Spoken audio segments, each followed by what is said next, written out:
presentation of Fox Sports. We are Baltimore. We are the Lions. The Twin Series did not end in the Indians' favor, even though opportunity was there on Sunday. Now the Tribe welcomes the Padres for the first interleague series of the season and will try to take advantage of scoring opportunities. Former Padre Corey Kluber will try to get the rotation back on track next on Sports Time Ohio.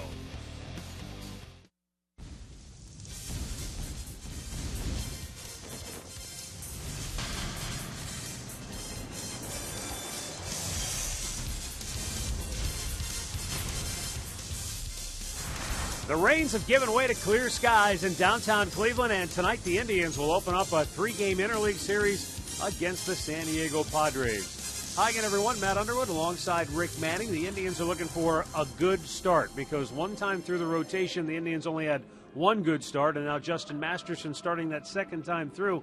Rick, the Indians just haven't gotten any length from their starters. No. The opening day out in Oakland, Justin Masterson 7 innings, gave up 3 hits, and that was a very good start. Since that point, they've gone through it one more time. They've played 5 games, and you can see they're getting lit up. 35 hits. The control is not there. They're walking, and it's rare where you'll go through one time through the rotation where all 5 starters scuffle.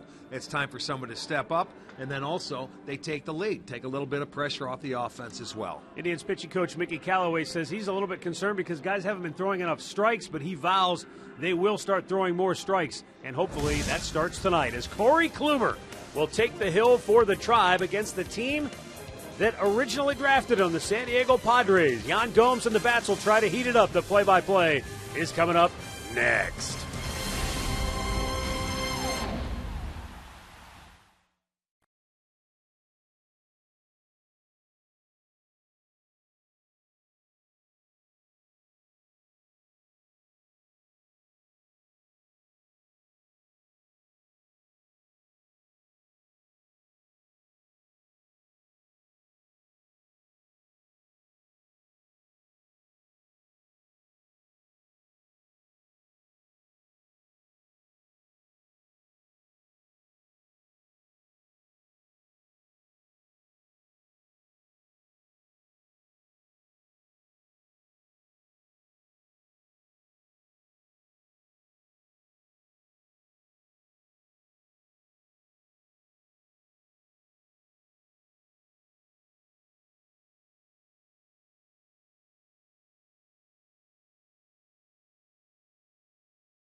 McDonald's, I'm loving it. By your local Toyota dealers. Visit buyatoyota.com. Toyota, let's go places. By Panini's, get overstuffed at Panini's Bar and Grill. And by Jeep. Visit Jeep.com to learn more.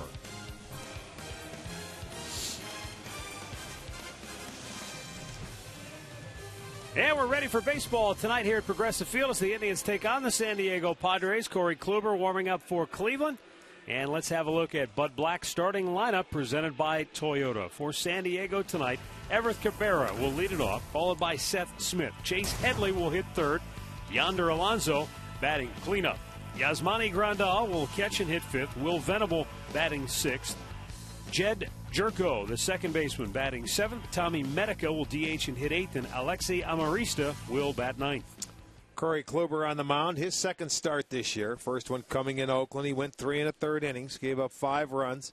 He did walk 3, struck out 2, trying to command the baseball a little bit better, and I'm sure he will. He pitched very well here last year, 5-2 record, and he was 3-0 against the National League. First pitch of the game is up high for ball 1. Point of emphasis for pitching coach Mickey Callaway, and in particular the starters, is to try and get into the strike zone. Whether it was a lack of concentration or just simply not executing the pitches, he felt like they were working from behind way too often, and that builds the pitch count up, and that's why nobody got deep into games. Especially with their fastball. You should be able to throw your fastball for a strike, and it seems like the harder they tried, the worse it got. But, you know, it's rare where you go one time through that lineup and everybody has the same problems. And I think it's magnified because it's the early part of the year, and they've only had one start. Kluber gets ahead 1-2. Breaking ball in the dirt. Cabrera able to lay off. Corey Kluber was originally a 4th-round pick of the San Diego Padres back in 2007. He was the 134th overall choice, the 4th round in that draft. Fastball fouled back.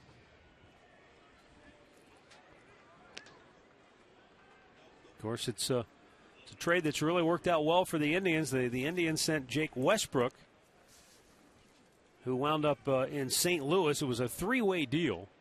Ryan Ludwig ended up in San Diego, and Corey Kluber in Cleveland. Line into left field, a base hit. Cabrera gets on. He's going to turn and go for 2, and the throw is not going to be in time. So Everth Cabrera leads off with a double for San Diego. San Diego, a team that they've been struggling offensively as well. And you see they wanted to go inside with that fastball, and it leaks out over the plate. Cabrera able to slap it past Santana at third. Brantley does a nice job to get there, but Cabrera with just too much speed to beat the throw to second base. So they will get their leadoff man aboard and a chance to score in the first inning. Padres haven't scored a run in the first inning yet this year. Neither have the Indians. In fact, the two teams combined have been outscored 15-0 in the first inning of play so far through the first 6 games this year.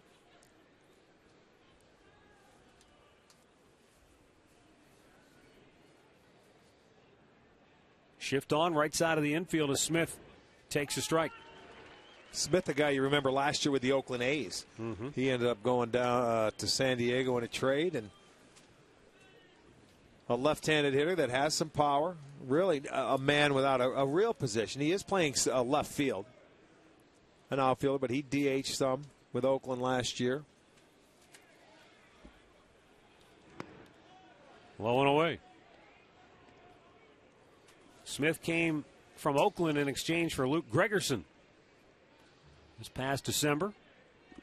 And we did see Gregerson a couple times in that series out in Oakland, a right-handed reliever that did a nice job for the A's.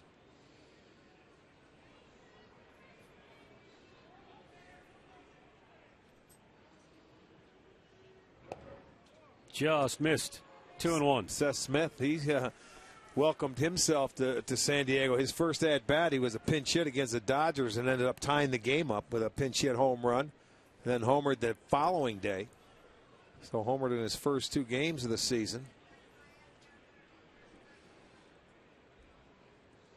Started his career in the National League with Colorado. Had some solid years for the Rockies offensively.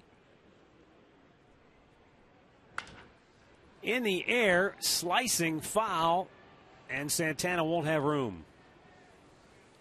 2 balls and 2 strikes. In 2009 and 2011, Smith hit .293 and .284 respectively. Both seasons he hit 15 home runs.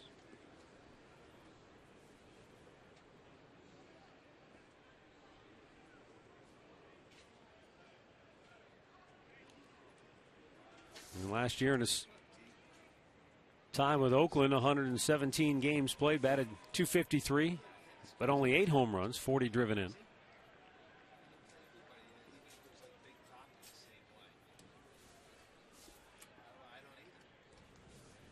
Kluber ready with the 2-2, and that's fouled away as Smith stays alive.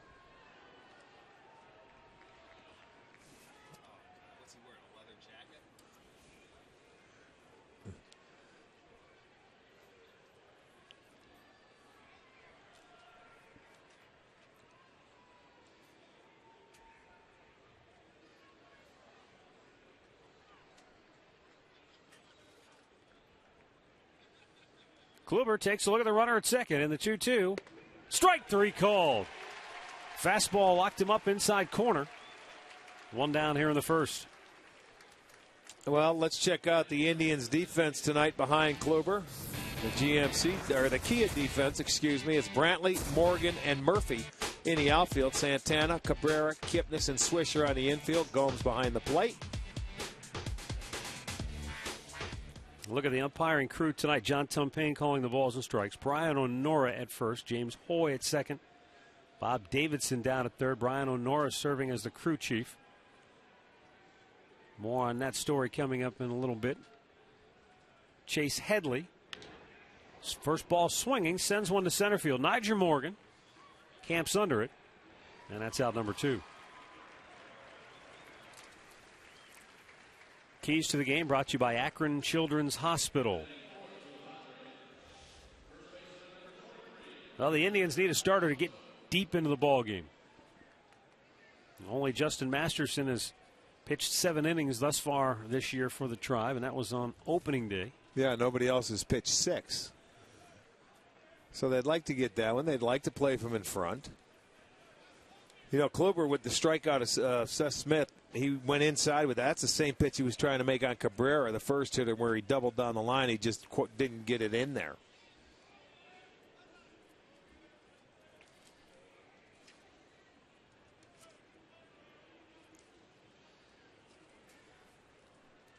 Yonder Alonso looks at a ball up and away. We've seen Alonso in the past when he broke into the big leagues with the Cincinnati Reds.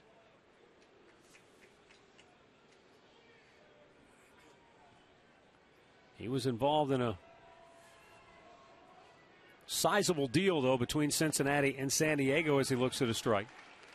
Alonso came to San Diego along with Edinson Volquez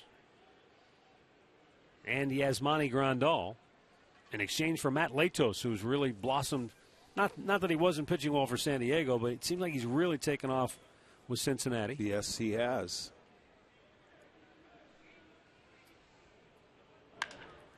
Hit in the air to left. Michael Brantley over near the line. Makes the catch. So after the leadoff double, Kluber sets him down 1-2-3. We'll go to the bottom of the first as Nyjer Morgan will try to jumpstart the Tribe's offense when we come back.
Bottom of the first, Terry Francona's starting lineup for the Indians brought to you by Progressive Insurance. Nyjer Morgan leading it off. He's off to a good start, batting .308. Nick Swisher in the 2-hole, and Jason Kipnis. Carlos Santana bats cleanup. Michael Brantley batting .375. Then Asdrubal Cabrera, followed by Lonnie Chisenhall, who will DH. Yan Gomes batting 8th, and David Murphy batting 9th. And Tyson Ross is our GMC pitcher tonight, making his second start. A guy that is making his third career start against the Indians. His first in this ballpark, though.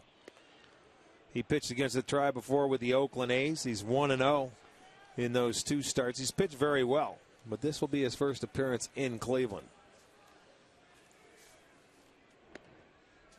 Finds a strike zone, and it's 1-1 for Nyjer Morgan.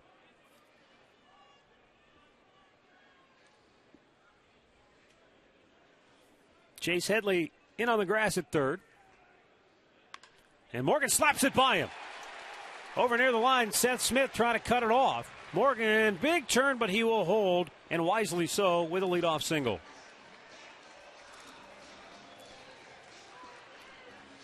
Well, that's a good approach against a guy like Tyson Ross, who's a sinker ball pitcher. He just left that pitch up, and Morgan takes it right down the line. Thought he might try for 2, but he makes the turn and decides to hold up as Smith got over there in a hurry and made a pretty good throw. It came off nice and clean to him. You see, he was thinking to, then put the brakes on, go back, lead off single for Morgan. Brings up Nick Swisher.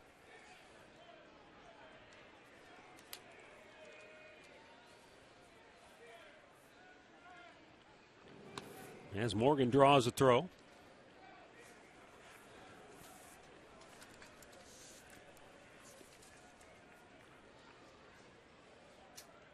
Nick 2 for 4 on Sunday in the series finale against Minnesota.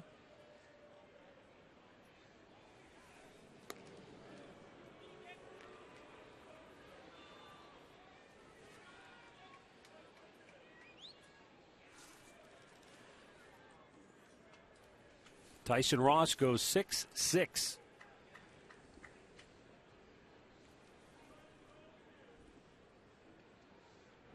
Ended up outside, getting into that Padre rotation last July. But boy, I'll tell you, he's received a total of 25 runs of support in his 14 starts, and only 9 runs in his last 10 starts. So he's looking for a little help from his teammates. But he can't control that.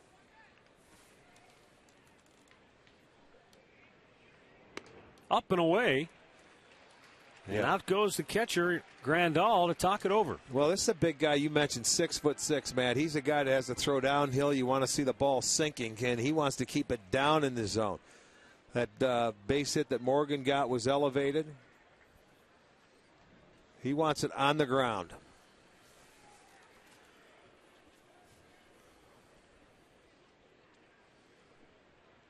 Swisher in a good spot here, 2-0 with Morgan at first.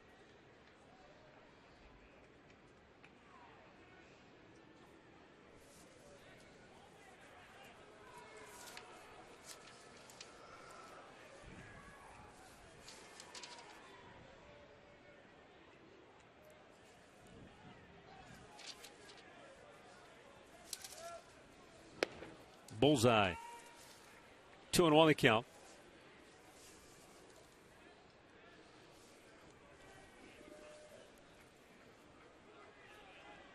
Tyson Ross, as the Indians have seen firsthand, has good stuff.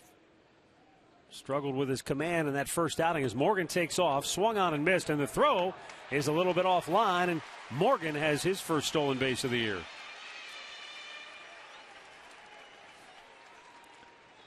Well, they had a chance. Morgan looked like he had a pretty good jump, but the throw is going to bring Cabrera off the bag.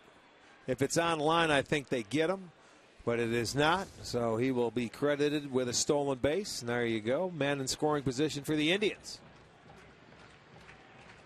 2-2 count for Swisher, and he strikes him out. So like Oakland, Indians get that leadoff man in the scoring position, but the second hitter strikes out. Check out the key of defense for the Padres tonight. Smith, is in left. Amarista is in center. Venable is in right. Headley at third. Cabrera at short. Jerko is at second. Alonso is at first. Rendal behind the plate.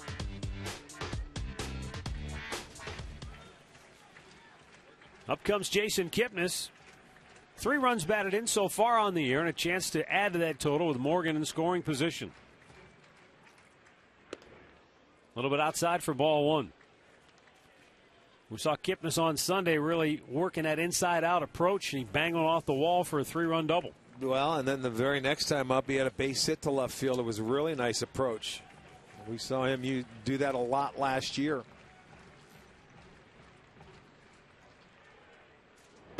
Upstairs, 2 balls, no strikes. You know, when you get hits like that, and he does it with a little authority, what you do, you force the pitchers to maybe change their pitching approach, and you get a few more pitches inside. That enables you to turn on the ball a little bit more. When you consistently can take that ball away and hit it to left field and prove you can take those base hits. 2-0. Outside, 3 balls, no strikes. San Diego pitching coach Darren Balsley worked with Ross between starts on a move they experimented with in spring training. He wanted him to move more towards the middle of the rubber. He felt like that would enable him to get his pitches started in the strike zone and let the natural movement take the ball. Pretty much like Fausto Carmona. You knew where I was going. Well, we watched him for years. To the backstop it goes, and Morgan goes down to third base on the wild pitch. So he is very erratic here in that at-bat, at least, against Kipnis, who draws the walk, and the Indians have him at the corners with 1 out. Hey, while we have a moment here, mentioned before, the umpiring crew is missing John Hirschbeck, who is the crew chief for this umpiring rotation, but John will not be here. He and his wife Denise in Youngstown, Ohio, are mourning the death of their son Michael Hirschbeck. Michael was just 27 years old. And it's been said before that parents should not outlive their children, and for John and Denise, they've now lost 2 children. Their oldest son, John, passed away back in 1993 when he was just 10 years old, and now Michael is gone as well. And so our thoughts and prayers are with the Hirschbeck family. Throw to first. Back with a dive is Jason Kipnis. Both Michael and John suffered from adrenoleukodystrophy, a rare disorder that could not dampen young Michael's spirit. We saw him here on several occasions serve as an honorary bat boy for the Indians. He loved the tribe, and he loved the game of baseball. Santana banks it to first. Alonso goes to second. They get the out there and at first for an inning-ending double play. Tribe threatens. They can't get one across, and after 1, we are scoreless here in Cleveland.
Ball is brought to you by your Northeast Ohio Honda dealers, by the Cleveland Clinic. Call today for an appointment today. And by the Northeast Ohio Ford dealers.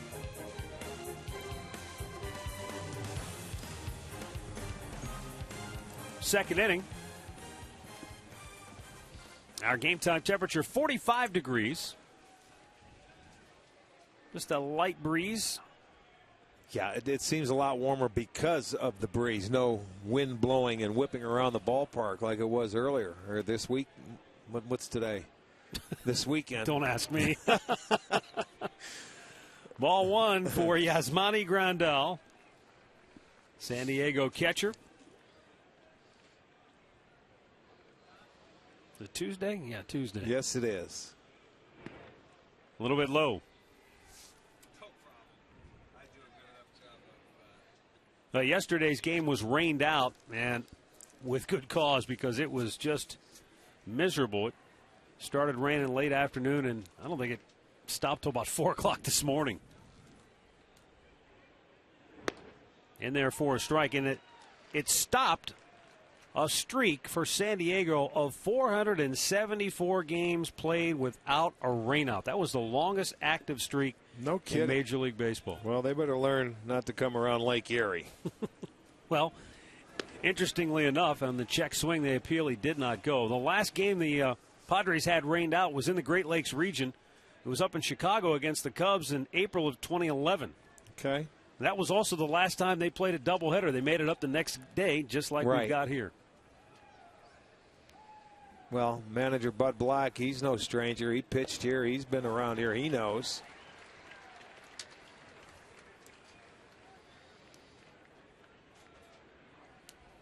Boy, his 8th season. We talked about it in spring training we had it. Buddy was, the pitching coach over there with the Angels for a while, and already his 8th year as skipper of the Padres. Unbelievable. Smash to center. Morgan will play it on a hop. So both times San Diego's leadoff man aboard with a base hit here.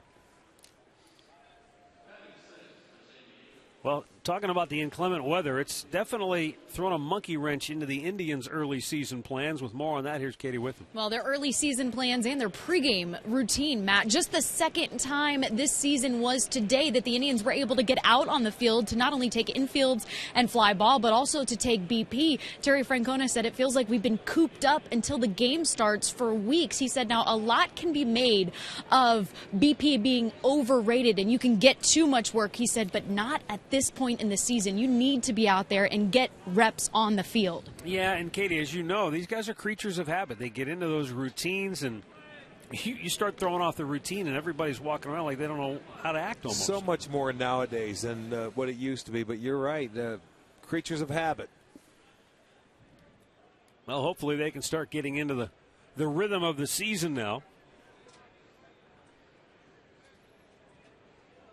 1-0 count for Will Venable. Swung on and missed. Straight up doubleheader tomorrow here at Progressive Field. It will begin at noon. We'll have both games for you here on Sports Time Ohio. We talk about how the pitching's been going. Well, on Sunday against Minnesota, the leadoff hitters in an inning, they were 0 for 4. Out of the 9 innings, but there were 4 walks and a hit batter, so 5 guys reach. And here tonight, you got your first 2 leadoff men reaching base.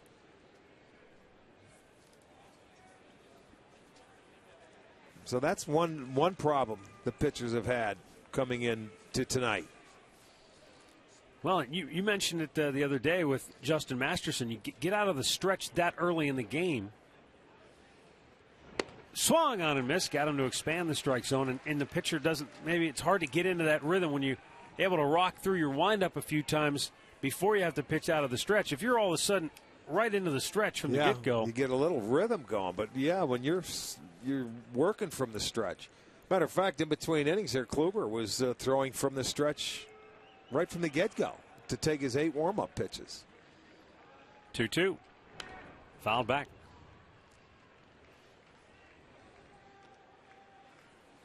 Well, with regards to the cold temperatures and the rain here early, Mickey Callaway, Indians pitching coach, does not want to make excuses. He said, yeah, it's been miserable, but he said, you know what? We're all professionals here. We're paid to do a job, and he said, we can't use the weather as an excuse. The other guys got to do it too. You make adjustments, and whatever. You can go out there, and Masterson said he was no good. He was terrible. For him, he was. He was not doing things that he didn't make the adjustment he had to. And that's what you have to do as an athlete. You go out there, and you're not going to be on top of your game every time you go out, but you have to make adjustments to survive. If you don't, you'll get eaten up. Of course, they'll go back and look at tapes and make adjustments into that side session when they go work. And I'm sure Mickey has done that with every pitcher. But you don't want to do it with all 5 at once. 2-2. Full count.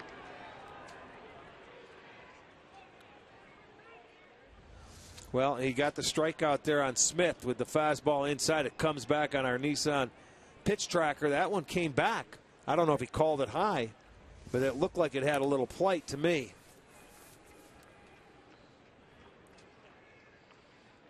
Three-two count. Grandal at first. He bluffed the move, swing and a miss. Good thing he didn't go, because I think Gomes could have run to second base and beat him there.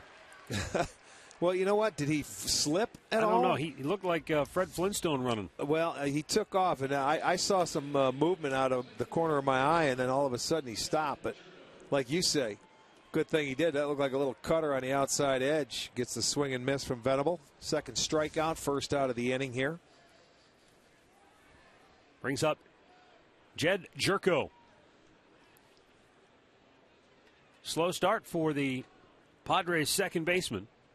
2 hits, 21 trips.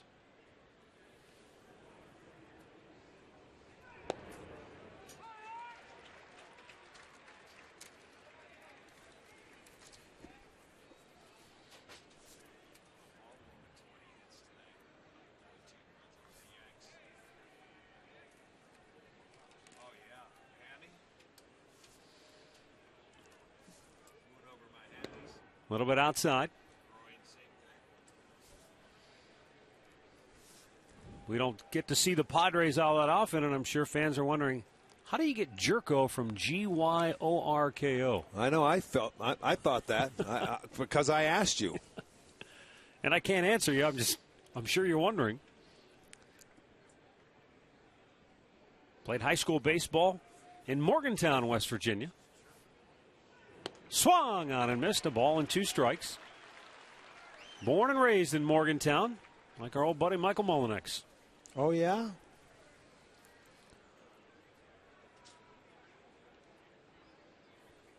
I know my buddy Ray Fantas from down in West Virginia, from down around there. Yeah. You know Ray. Absolutely. Jerko played at West Virginia collegiately, which is right there in Morgantown. I'm just thinking, you're born and raised in Morgantown, you play college baseball in Morgantown, and suddenly you wind up in San Diego. It's like, did I go to heaven? Died to heaven. That's right. And that's not a knock on Morgantown, but I mean. I know what you're saying. They say, San Diego has the absolute best weather of any city in America because it's never too hot, never too cold. Always pretty much stays the same. I know what you're talking about. Now the 1-2. Swing and a miss, and Kluber has his 3rd strikeout as he fans back-to-back Padres here in the 2nd.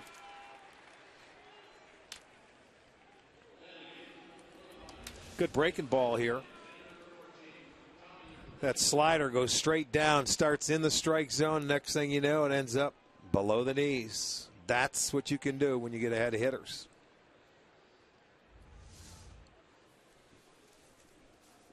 Up comes Tommy Medica.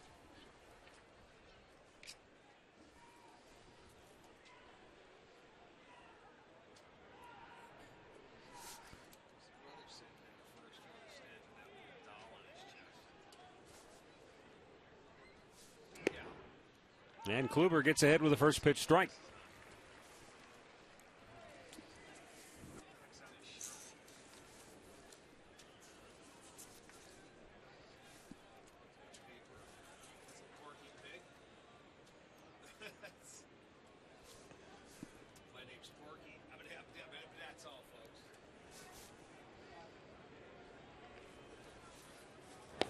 Low and away. Carlos Santana, the Indians' third baseman, celebrating his 28th birthday today. And that man right there, Tommy Medica, will celebrate his 26th birthday tomorrow.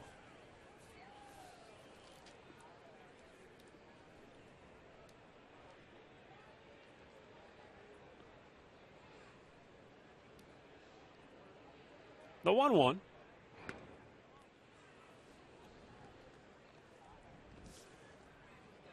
Boy, how about Baltimore? Offensively, they broke out in a big way today. The Orioles banged out 20 hits against the New York Yankees and won 14-5. Sounded like when I watched a little bit of that, it's one of those days where if you got a ball up into the air, it was just going to carry. A lot of wind in Yankee Stadium. Well, it doesn't take much for it to carry out to right. No, that's for sure. Checked. Did he go? He did not. That's 3-1. Does not appear to be a generous or big strike zone here this evening.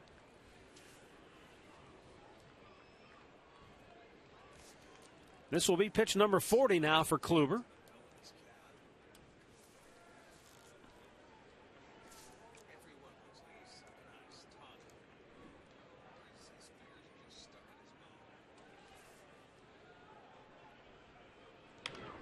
Popped him up. This should end the inning. Swisher called off by Kipnis. And the side is retired. Corey Kluber heating it up here. He has struck out 3 Padres through the first 2 frames. No score in Cleveland.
No scores. We go to the bottom of the second inning.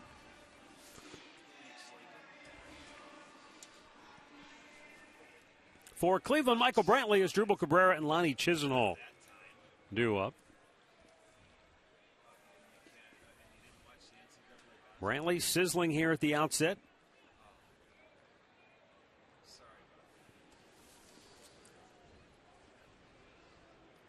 That first inning was unfortunately almost an extension of Sunday's game against Minnesota, where the Indians had so many opportunities, even though they were climbing uphill most of the game trying to come from behind. Boy, the double play ball short-circuited a couple of key rallies late. They had opportunities, Rick. They were swinging the bats. They were getting people on base, but could not get over that hump with a big base hit to break it loose. 16 with runners in scoring position. 3 for 16. I mean, you're right. They had opportunities, but that's just a matter of time. You keep giving yourself opportunities, it's going to come. The problem, you couldn't stop Minnesota from scoring. Big chopper off the plate. Jerko throws out Brantley one away. Today's injury report brought to you by the attorneys at Elk and Elk. And San Diego dealing with the injury bug early this year. Josh Johnson, big right-handed starter. He's on the DL. Cameron Maben, he's done for the year. Carlos Quentin, he's dealing with some. Well, yeah, unfortunately, he's a guy that has dealt with that a lot in his career.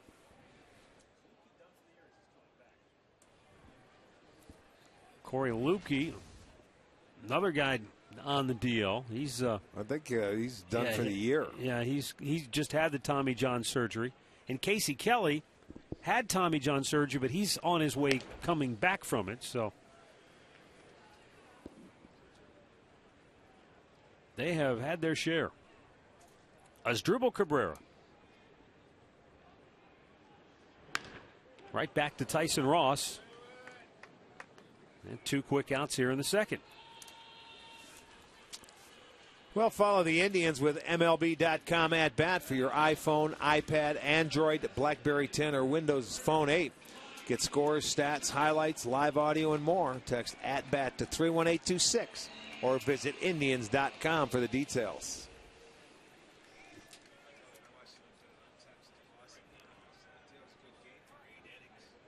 Lonnie Chisenhall will bat here with 2 down. And he looks at a strike. Chisenhall DHing. Batting in the 7th spot. See there, 5 out of 11 to start the year. Lonnie has doubled in 3 straight games.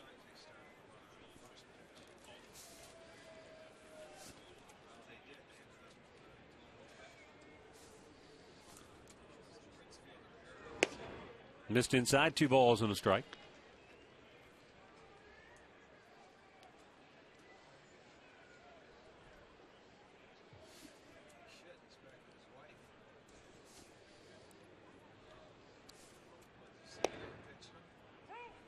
And a count evens at 2 balls and 2 strikes. So after 2 quick outs here in the inning, Chisenhall trying to work the count, make Ross throw some pitches.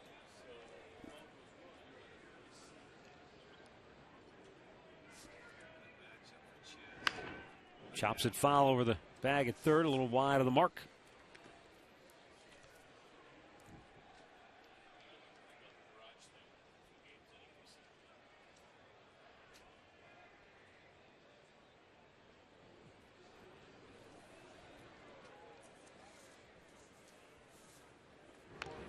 Another foul ball. Mentioned earlier about Ross. We didn't get a chance to really get into it, but like Fausto Carmona a number of years ago, Roberto Hernandez trying to get him to move on the rubber. Darren Balsey, the pitching coach, wanted him to move more towards the middle of the rubber. He likes to work off that first base side. You can tell he's still more towards the first base side of the rubber. Well, it's something that's probably a little difficult because you get used to doing it one way. Mm-hmm. But with your plane of the baseball is going away anyway. If you start it over, and like he says, you're going to start it more on the plate, but the natural movement will take care of itself. Maybe you just have to trust yourself to be relaxed enough and let it go. Lonnie smokes one to deep center, but right there to grab it is Alexei Amarista, and the Indians go 1-2-3. No score after 2.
No score.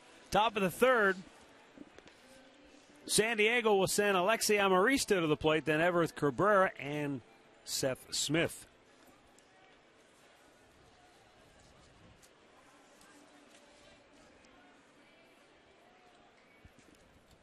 Amarista had a big home run for San Diego on Sunday. I think that came on his birthday as well. 3-run homer. He had not hit a home run before that since July 7th of a year ago, as he drives this one into left field for a base hit.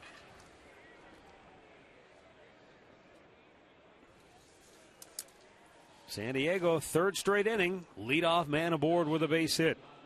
Time now for our stat of the game. It's brought to you by Buick. The 1988 Cleveland Indians spawned Terry Francona, Charlie Manuel, Ron Washington, Bud Black, John Farrell. 5 big league managers were part of that 88 ball club. Wow. Quite a few wins led by Francona himself. And what do you got there? 4 world championships? Yeah. Yes. Charlie got 1, right? Run with Philly. Farrell's got 1, Farrell's and got 1. Francona's got 2. Wow, that's pretty good. 88. May not have been a good year for a baseball team, but down the road for managers, it was all right, huh? Yeah, I forget which one of them said it. Maybe it was John Farrell who said, who knew that on the fertile shores of Lake Erie, 5 future managers were being groomed at Old Cleveland Stadium. Oh, it gets away from Swisher and goes into the photo bay and down to second. Goes Amarista. Swish looks at his glove like he was betrayed by the leather. Yeah, I mean, that was a ball you just normally catch. It didn't short hop him. It was just a routine throw. Let's take another look at it and see. There's the throw. Nothing special. Yeah, it just got by him. I don't know if it got on him too quickly or what. Goes into the bay. It's got to be an error on Swisher right there. 4th error for the Indians this year. And so now, just like the first inning, San Diego has the leadoff man in scoring position with nobody out. And now Cabrera squares the bunt. Gomes throws down to second. Short hop by Cabrera. Throw to third. They got him.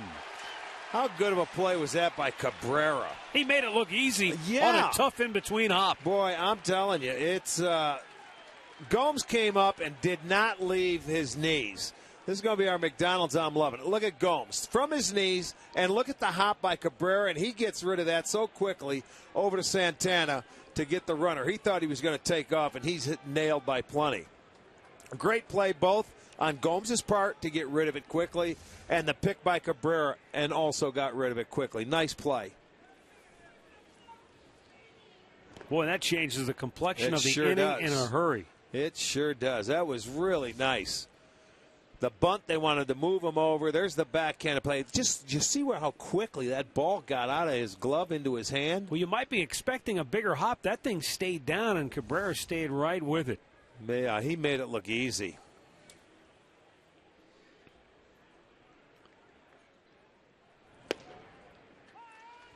Everett Cabrera takes a strike. And the count is now 3-1 on the Padres shortstop.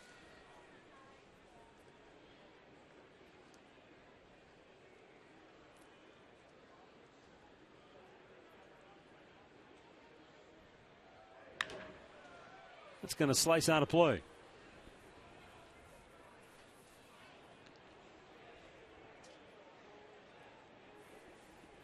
One gone here in the third now.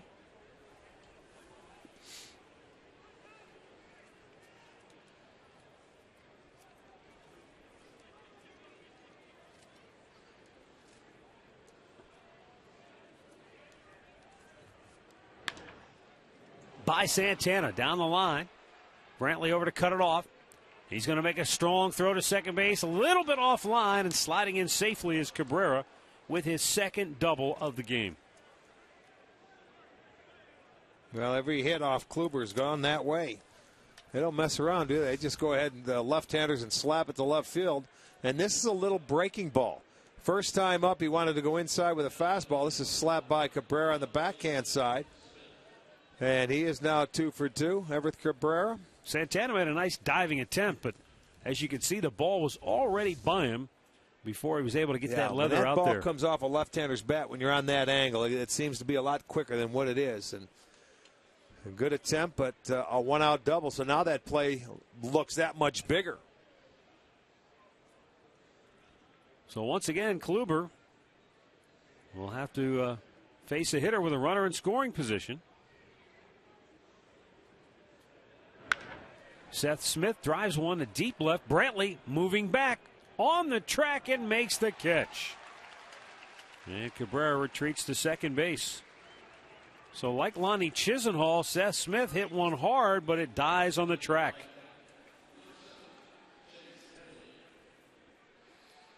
You know, we talked before about the 5 former managers that came from the 88 ball club, or the 5 managers that came from the 88 Indians ball club. And you've got Mickey Callaway, who's the Indians pitching coach, and Bud Black, the San Diego manager, and they've got a connection in their history. With more on that, here's Katie Witham. Yeah, Matt. Mickey Callaway was a pitcher for the Angels in 2002. His pitching coach, Bud Black, when they won the World Series that year. Callaway told me today that he actually has tried to model his coaching style after Bud Black's. He said specifically he tries to make his mound visits similar to the way Bud Black would handle him, in ways of keeping it light and allowing his pitchers to relax, yet focus on the task at hand, which is always that next pitch. Well, that's the good thing about baseball. You can learn from just about anybody, and if you could take a little bit from everybody and, you know, incorporate it into your game, it's great.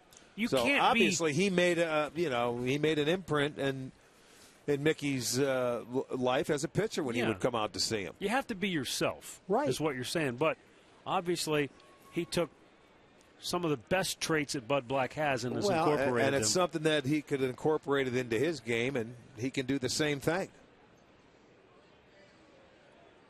You know, not every coach can help you because they're a major league or a professional coach, whether it's a hitting coach, pitching coach, manager. You may like some, you may not get along with them. You still have to listen to them.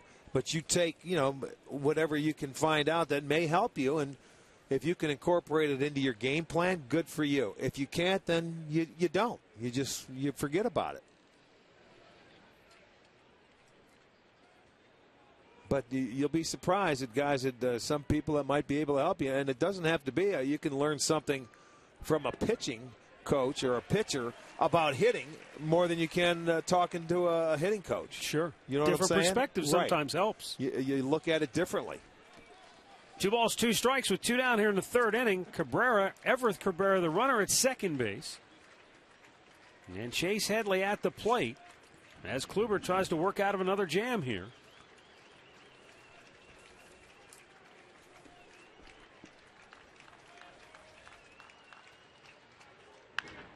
Bounce to first. Swisher has it. And the Padres, dead last in Major League Baseball with runners in scoring position, fail yet again. We'll go to the bottom of the 3rd. No score.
Just a reminder as you enjoy a cold one to stay tuned later in the game for Miller Time. Brought to you by Miller Lite.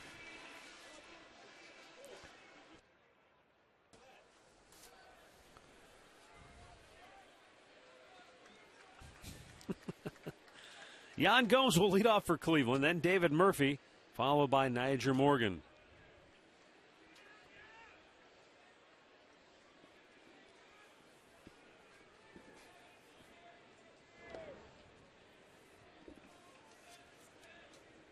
Want to know the count.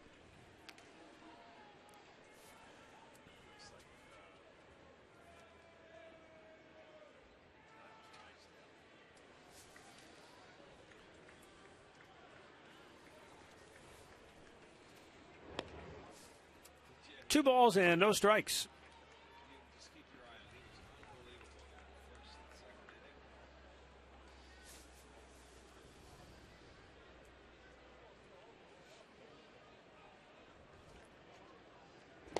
We've already invoked the name of Fausto Carmona. Another guy that comes to mind because of the style of pitcher that Tyson Ross is Jason Davis.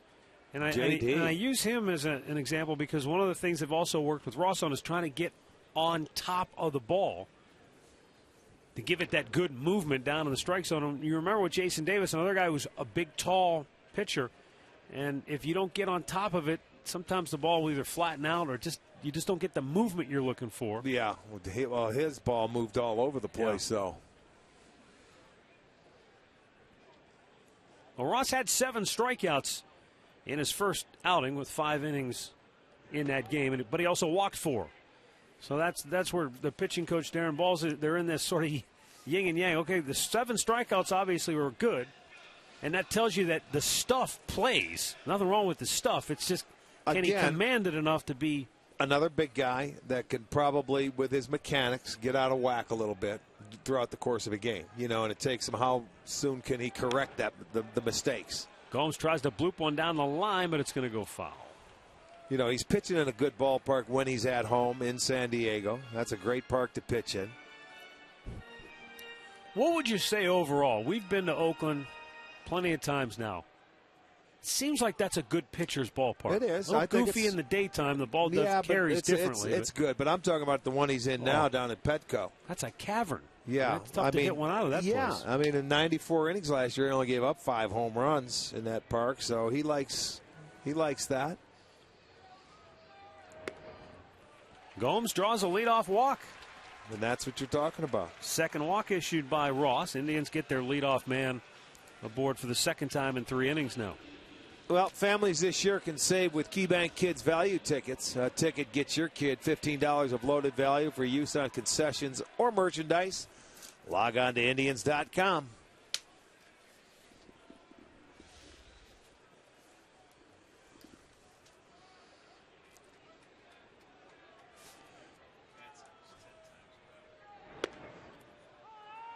There's a strike to David Murphy.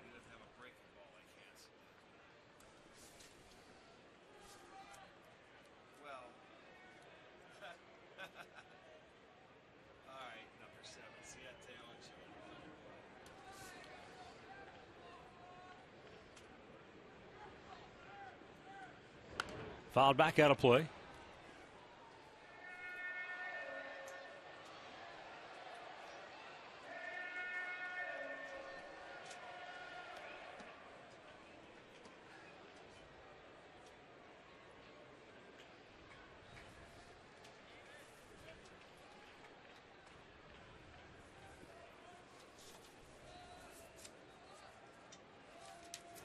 Up high. Murphy with a good day Sunday, 4 hits. Good day? Just a good day? Yeah, because he just was a good day. 4 for 5. He didn't go 5 for 5. It would have been a great day. Boy, you're tough. You're getting tougher in your old age. I guess I am. Yeah. Well, 4 for 5 is a great day no matter how you slice it. Unfortunately, they couldn't hold on or win the game. Yeah, not much to celebrate. You can have all the hits in the world, but if you don't get the W. That's true. But you know what? It's something I think personally he needed, just for his own psyche. I mean, he let a couple of balls that were down and out of the zone that he slapped one to right, he slapped one to left, he got base hits, and he needed that, and that's something that can get you going as a player. 2-2 pitch. Low, full count. So from 0-2 to 3-2. So he's back into it. Now, when the guy's swinging, I know Terry would start the runner here if he feels that Murphy's going to put it in play. In a 4-for-5 day like that would help him with nobody out, even though Gomes can't run that well. But you're back up to the top of the lineup. So if he starts the runner, he believes that Murph's going to put it in play, and there he goes. Good eye. It's ball 4, and so the Indians have back-to-back walks to start the inning. And now the top of the order coming up. Well, that's it, and he had Murphy down 0-2 in the count. And the next thing you know, it's ball 4. So he battles back. It's just a little bit low. That's a tough pitch to lay off as a hitter. Even though it was low, you could see that ball clearly went down about, below the knees, I should say. I would think, too, as big as Ross is at 6'6", when he lets it go, it makes it even tougher to lay off that pitch because when it leaves his hand, it looks like it's about 12 feet up in the air. There's Nigel Morgan now. Went to bunt, and the ball almost got away. And now going to third is Gomes, and he is safe. Grandal just couldn't find it. Good hustle. You know what, for Gomes, you can at first base. Murphy couldn't go to second because you have to be absolutely sure he's going to go. And he could stop. But what happens, he has a tough time finding the ball, and by the time he does, Yan Gomes is off and running, goes in head first and gets that extra base. So very good hustle. Boy, the ball never was more than 3 feet away from Grandal, but it hit the foot of umpire John Tumpain, and he just couldn't find it. Yeah, sometimes, those catchers, they don't know where it's at. They know it's around. They just can't pick it up.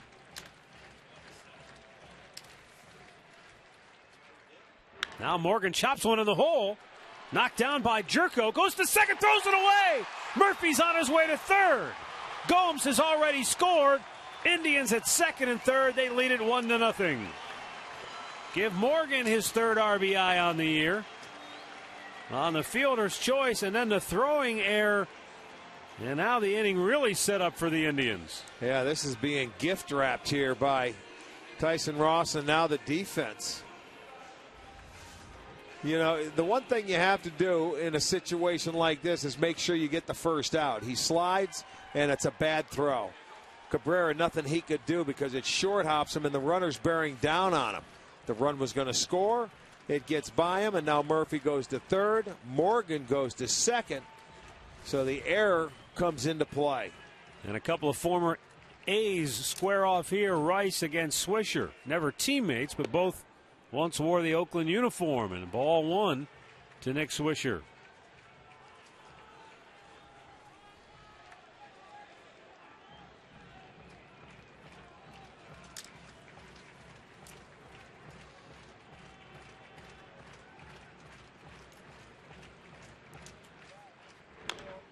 Pulls it foul.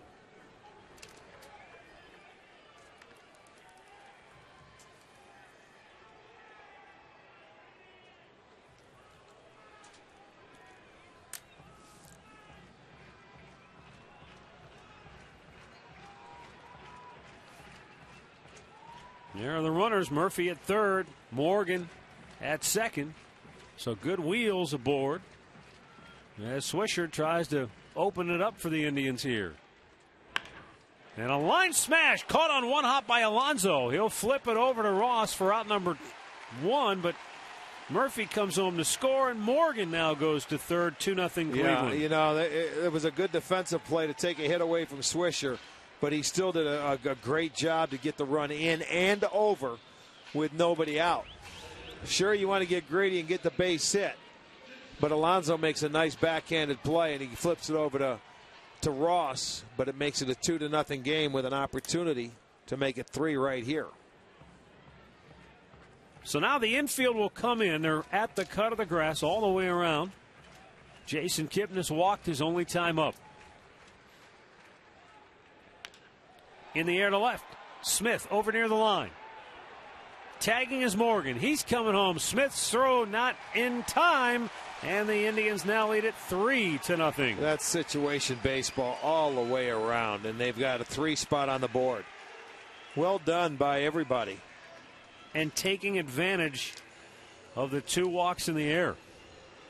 So that's what you talk about the marks of a good team. And one of them is making the other guy pay when they make mistakes. Well, exactly. He gives them the first 2 with walks. So what do? They're able to get over on a wild pitch, and they don't get a base hit on the inning, and they have 3 runs in. What did we talk about Sunday with Minnesota? Remember, they made hay in a lot of instances where they didn't have hits, or they'd have 1 hit in an inning, but were able to put runs up.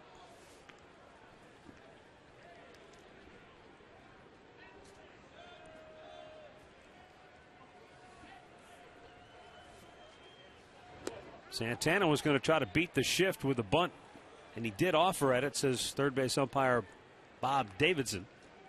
So the count 0-2.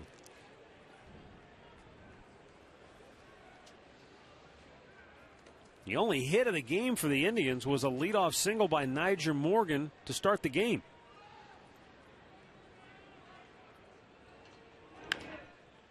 Slowly chopped. It gets by Ross.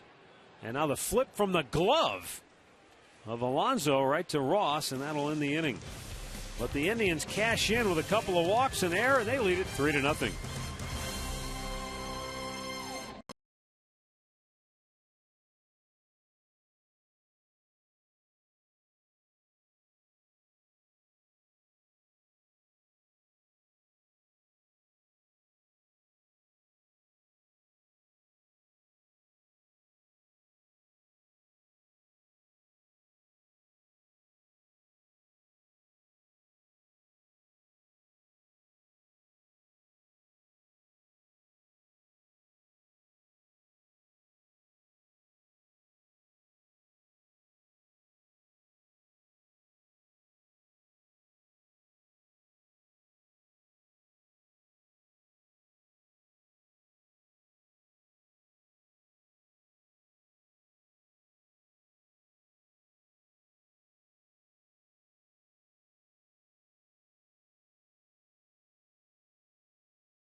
Indians out to a 3-0 lead. Get out of here. Now, how's that for using the Phantom Cam? That's the ball wash at the golf course. Look at that. That's beautiful. We needed Phantom Cam this year in spring training at the house. With me and Bardo and Koha in the swimming pool. Remember we showed that shot? Yes, I do. That was just good old-fashioned camera work there. We needed Phantom Cam. Maybe next year we can work on that. I want to, go right ahead. I want to see that one.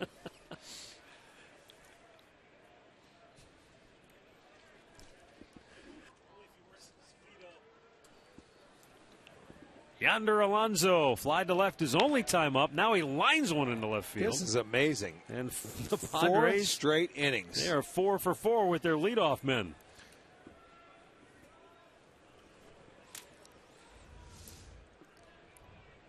And all 4 have been the same way, right? Just slapping it the other way. Every time he's been out of the full windup, he's given up a hit because, remember, the guy was thrown out. Now, Grandal had to base it up the middle, but that was... He was staying inside the ball even on that hit back in the second inning. And here he is again.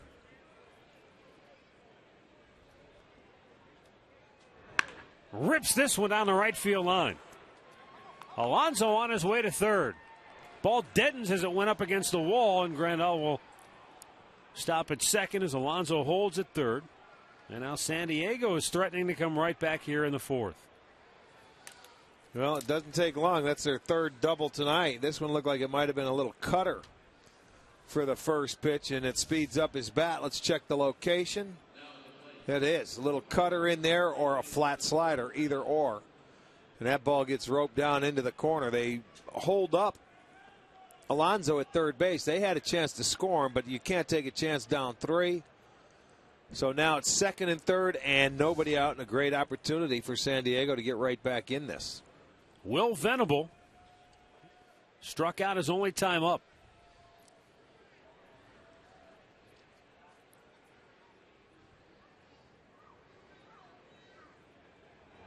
Swung on and missed. Now, so far today, San Diego is 0 for 5 with runners in scoring position, and that doesn't include Alexei Amarista, who was thrown out when he tried to steal.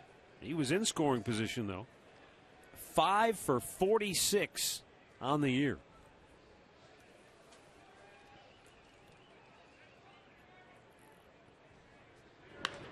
That's yanked foul, but that's frustrating in and of itself. But when you couple that with what Bud Black just saw the Indians do, where they score 3 runs without a hit, that'll make you start ripping your hair out. Yeah, yes, it will.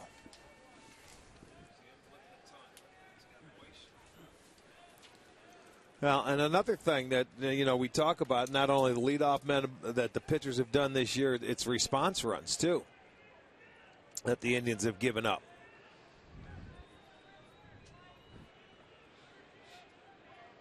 Now, Kluber trying to hold the Padres at bay here. He's got Venable down on the count 0-2. And that one sails high.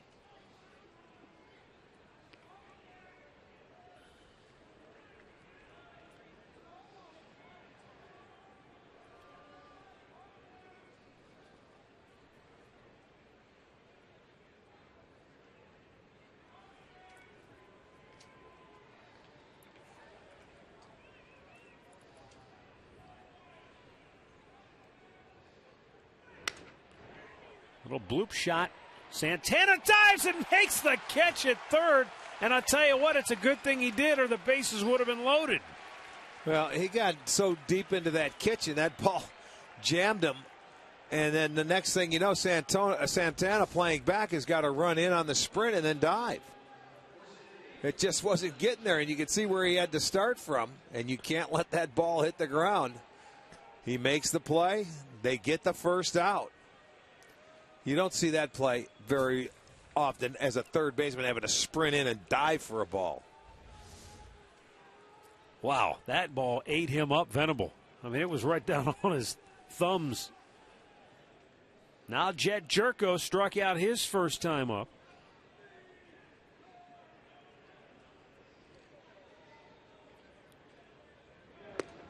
And Kluber gets ahead with a first pitch strike. Came with a breaking ball.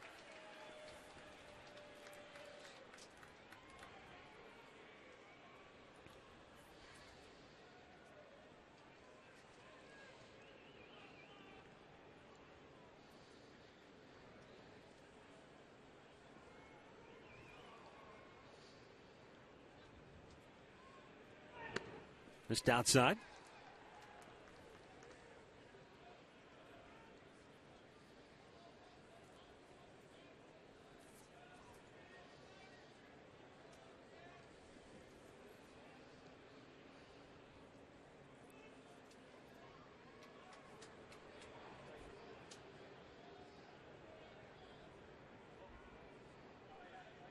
Kluber fires, it sails high.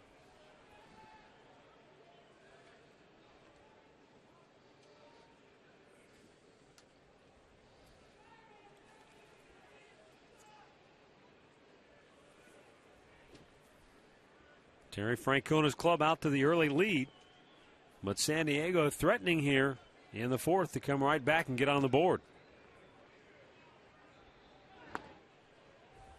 Kluber misses again, 3-1.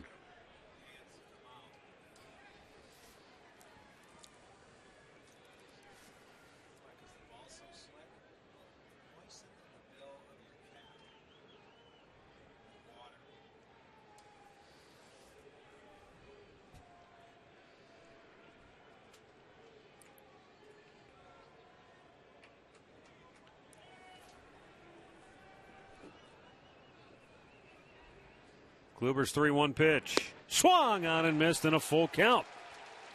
Reared back and threw it by him. Jerko was waiting. He had the count in his favor. He was going to give it a shot, put a good swing on it, but swings through it. You know, when you're struggling like the Padres are to get that big hit with a runner in scoring positions, we know it that they put pressure on themselves to do it so badly. Big pitch here from Kluber. Here he goes with the breaking ball, with first base open. Got a piece of it, stays alive. Went with a good little two-seam fastball there, it looked like. It was down. He got a piece of it. Watch it. It looks like it's sinking right down at the outer edge. Down and away. Good pitch.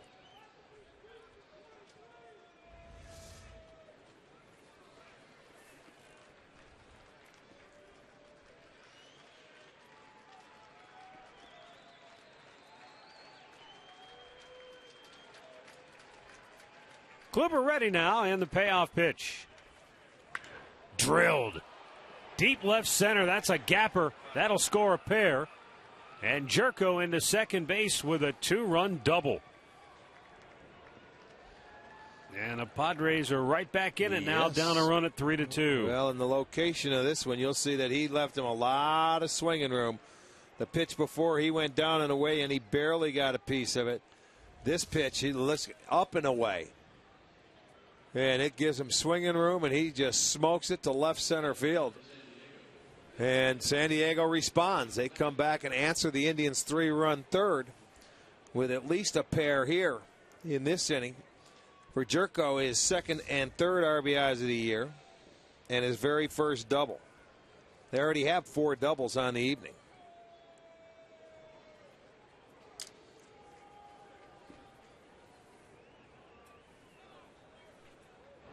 Upstairs with it, ball 1 to Tommy Medica, who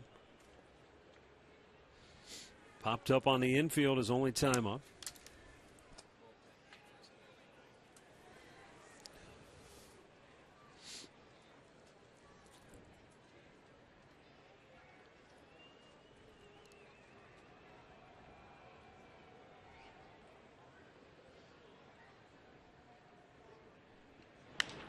In the air, right field, Murphy back.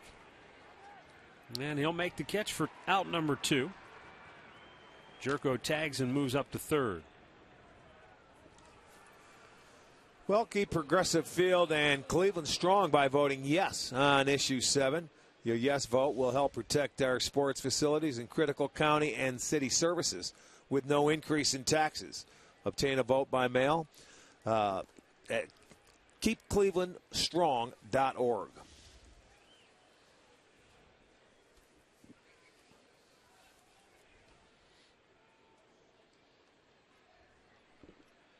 So Terry Francona looks on as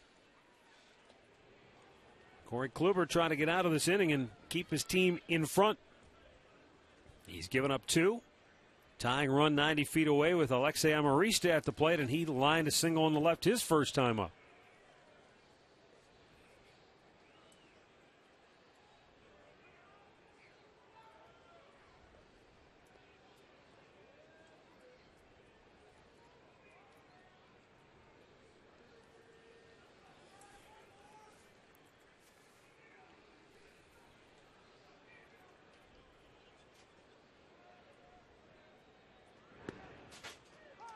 And a strike call. Amarista didn't like it.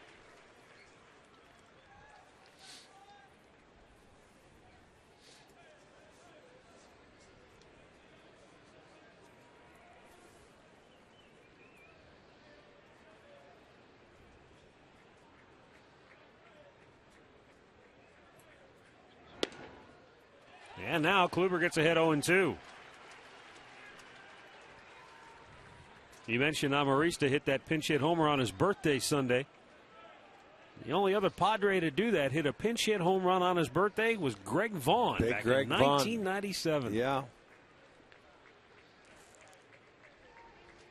2 different style hitters. Greg Vaughn, big, strong, powerful guy, came up with the Brewers. Chased one in the dirt. Gomes has it. He'll throw to first. Inning over. Kluber gets his 4th strikeout, but the Padres get a pair and they close the Indians' lead to a single run.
Well, it's time now for you to tweet your photo using hashtag IndiansFanPhoto for a chance to have it shown in our telecast later in the game.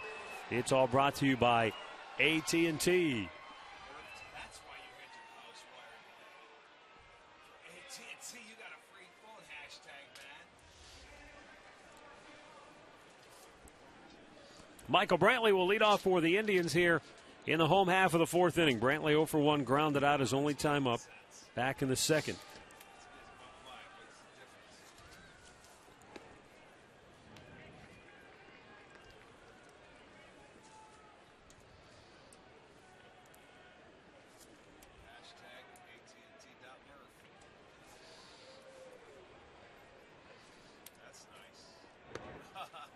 That's outside, and the count is 2-0.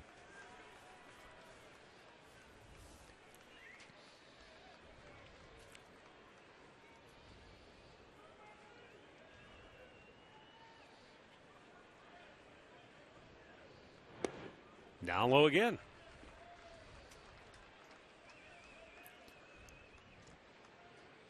Well, Ross has had a tough time consistently throwing strikes. He's about even. 25 balls, 26 strikes.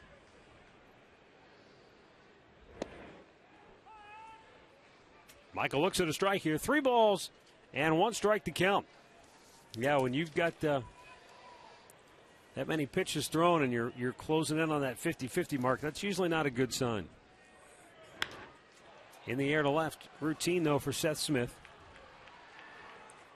1 away. Right now on FoxSportsOhio.com, check out the Game Day Live page and chat about tonight's game. What are Nate Burleson's expectations as he joins the Browns wide receiving corps? And what does Kesha have the Blue Jackets singing? Is it Kesha? I think it's Kesha. Complete coverage of all today's action involving Ohio sports on FoxSportsOhio.com. Gary, Coach, you're a big Kesha fan, right? That's how you pronounce it? Okay, good. Wanted to make sure.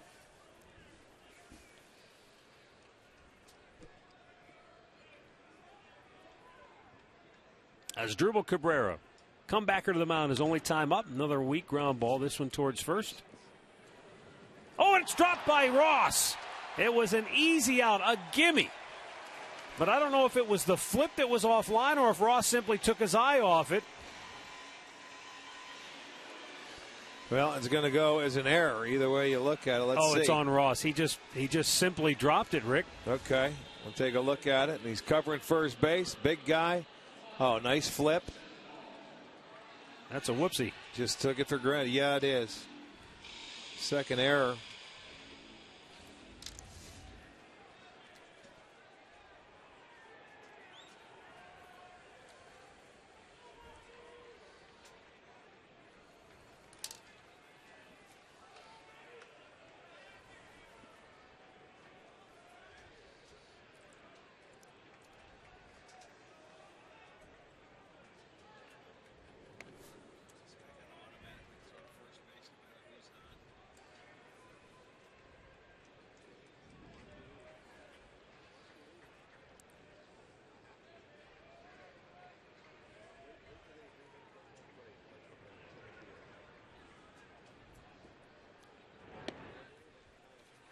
Lonnie Chisenhall hit the ball hard his first time up, but he hit it to the big part of the yard, and it died on the warning track in center field.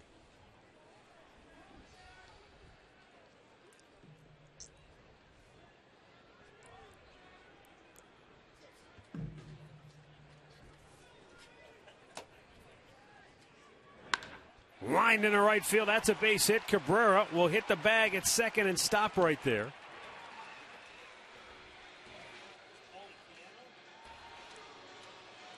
Time now for a Mazda game break. We'll go back to the studios. Here's Al Pawlowski. Hey, Matt and Rick, big day today in Philadelphia for Ryan Braun. He hit not one, not two, but 3 home runs. He also knocked in 7. The big day today for Braun helped propel Milwaukee to a 10-4 win today over the Philadelphia Phillies. Matt? Thanks, Al. Now, there's a game Greg Vaughn would love, huh? Former Brewer. You talked about he came up with Milwaukee, and he could match. Not a real big guy in terms of height. What was he, 5'10"? But he was a big, built strong like a fire man. hydrant. Yes, he was.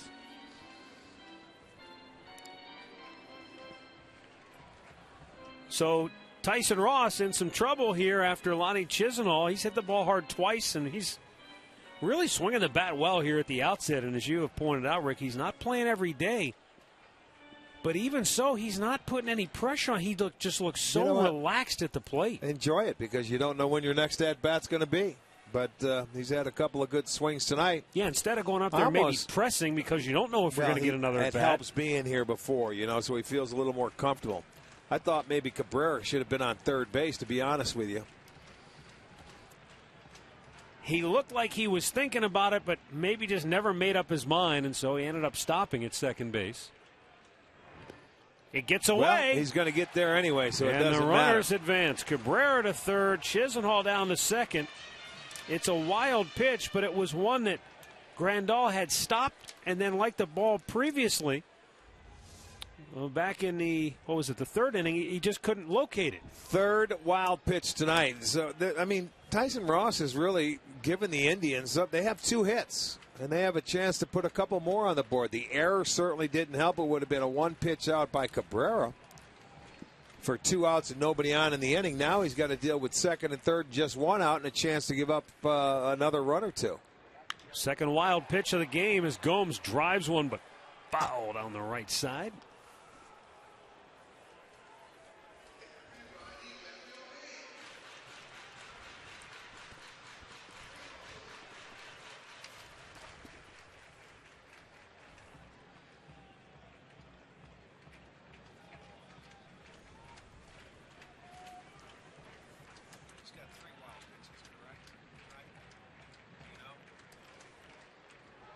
Gomes weakly chopped to third. Runners will have to hold. And Gomes is out number 2.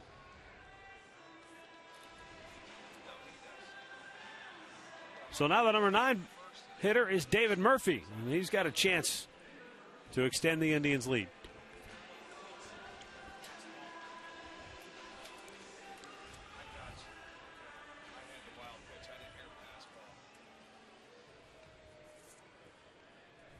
David Murphy walked back in the third inning.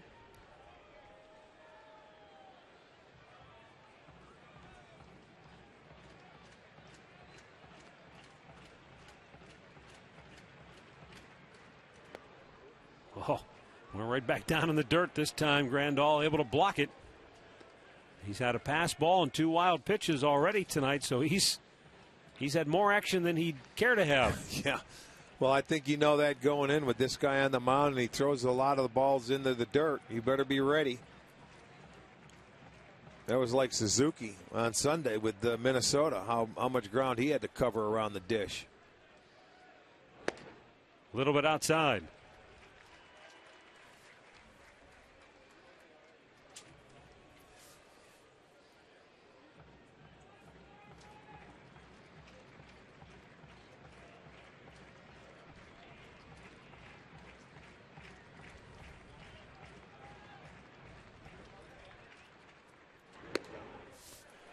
Now he's nibbling now, and it's 3-0.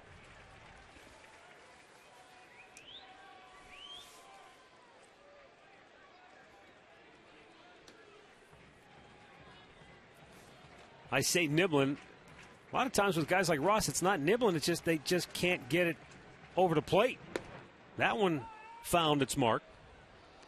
You know, they say, okay, just, throw the ball down the middle and let the movement take. Well, it's moving. He's trying to do that, but it just doesn't happen. We've seen sinker ballers like this a number of times. And they get in a rut and they can't get out of it. Yeah, for whatever reason. Meantime, Murphy with 2 in scoring position, but 2 down.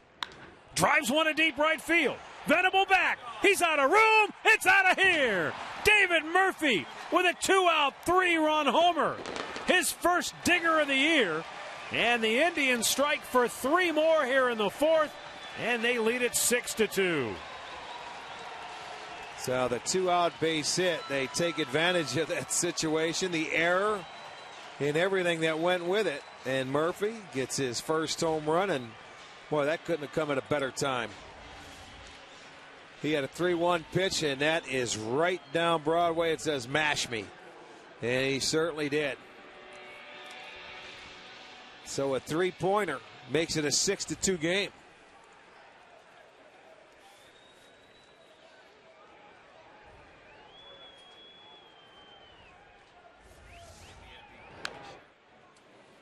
Nigel Morgan rolls one foul.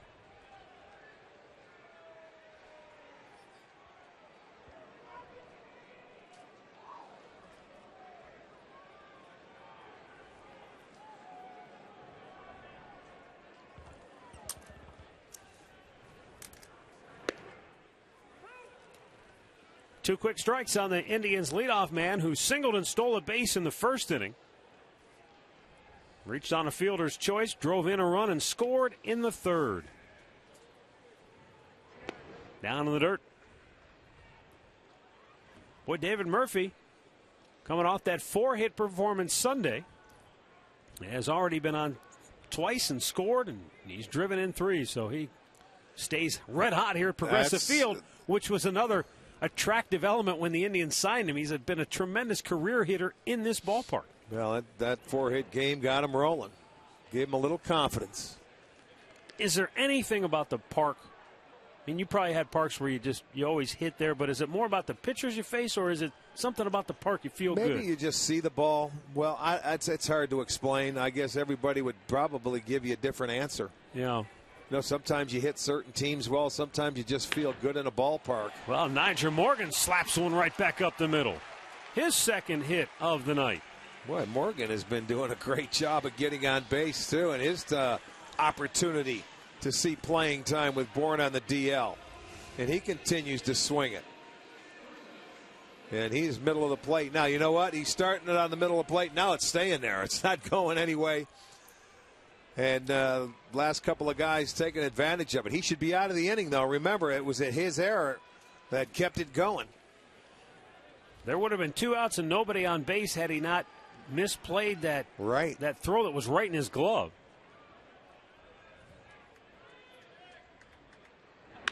Swisher, a weak ground ball to second, and Jerko will throw him out. Side retired, but the Indians strike for 3 more. David Murphy goes yard. His first home run as an Indian. 6-2 Tribe.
Sunnyside Honda. Sunny will save you money. By Levin Furniture. And by Kia. Visit mykiacleveland.com to learn more.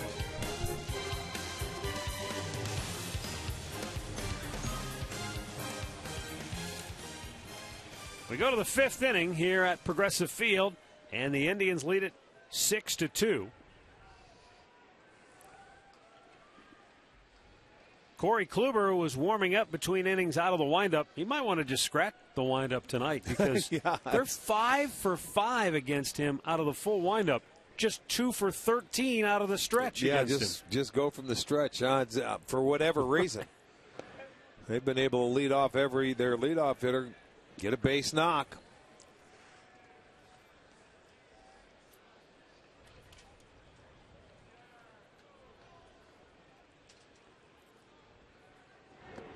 Tried to hold up, but Cabrera went around. Everett Cabrera has doubled twice tonight. Both times he's gone to the opposite field.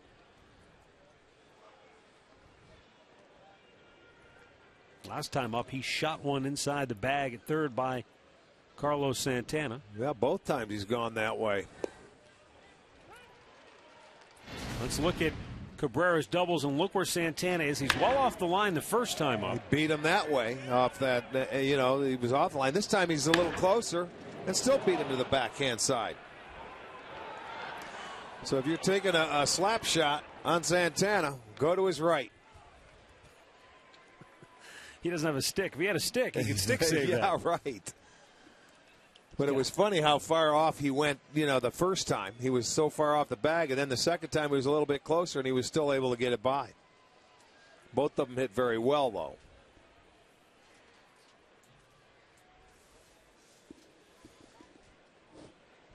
Kluber has him down to the count 1-2.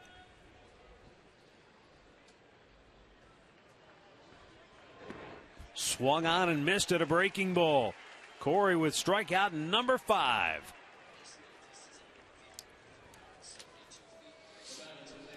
Tomorrow, the Tribe wraps up this series with the Padres with a traditional doubleheader. We'll have both games for you right here on Sports Time Ohio. Indians Live kicks it off at 11:30 a.m. with Al and Jason. Then Rick and I have the first pitch at noon right here on your home for Indians baseball. Now Seth Smith 0 for 2. He has struck out, flied out. And he was going to maybe try and bunt to beat that shift as Santana's way over. He's about halfway between second and third.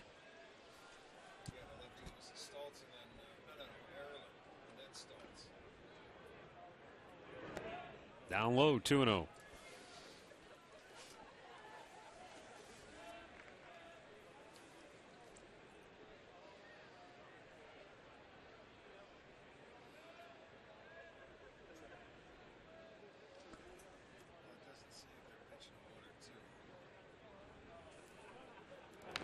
Fouled right back.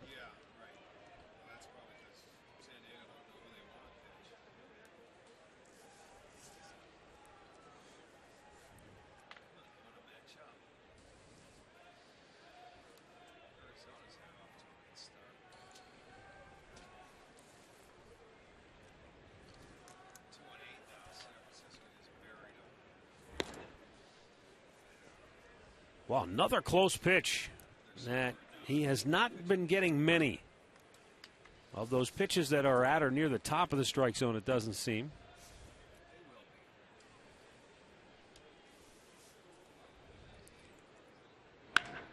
And that's lined and caught by Cabrera. That ball had some steam coming off. Yeah, it did. Yes, it did. That ball looked like it was in the gap, but I'll tell you what, they had him defensed perfectly. Cabrera way over on the second base side. And I mean, it was hit right on the button. You could hang some clothes off that line drive there. Look at that. On our Wendy's slow-mo cam, you see Cabrera. I mean, that ball was almost by him when he caught it. That'd break in a new glove with that one hit right there, with that one ball pounding the glove.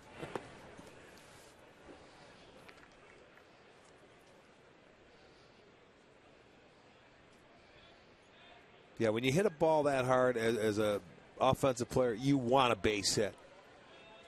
But you take the ones when you bust your bats. Look at this. Cabrera again. How about that? The shift takes 2 hits away from the Padres here in the 5th inning. And Corey Kluber finally sets him down 1-2-3 for the first time tonight.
(6-2), Cleveland on top as we roll on to the bottom of the 5th inning. Good reason for fist pumping tonight. The Indians with 3 in the 3rd, and then 3 more in the 4th. Punctuated by the David Murphy 3-run homer. 3 in the 3rd without a hit. Yeah, that inning was a little odd. Well, but the Indians took advantage by being fundamentally very sound at the plate. Took advantage of everything given to them. The 2 walks, an error, and then a couple of ground balls and a sacrifice fly.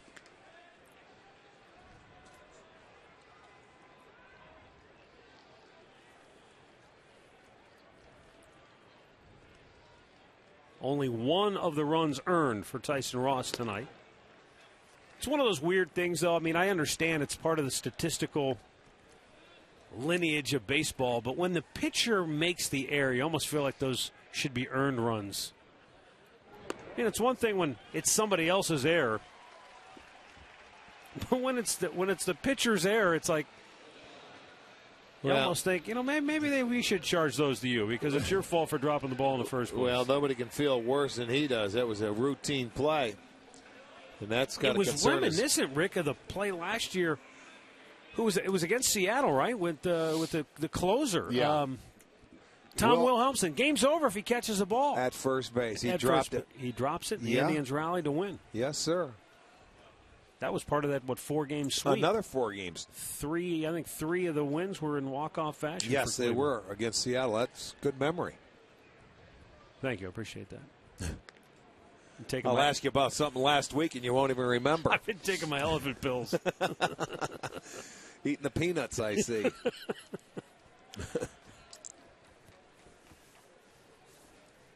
Santana banged into a double play in the 1st. Grounded out his last time up. Takes a strike.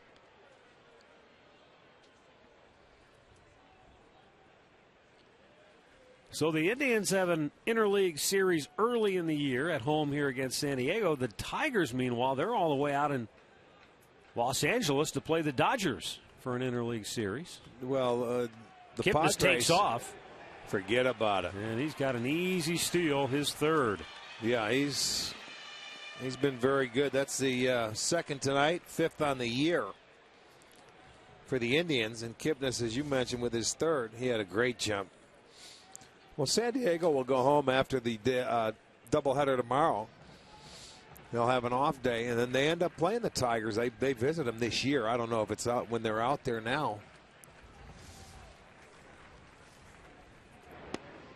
A little bit low.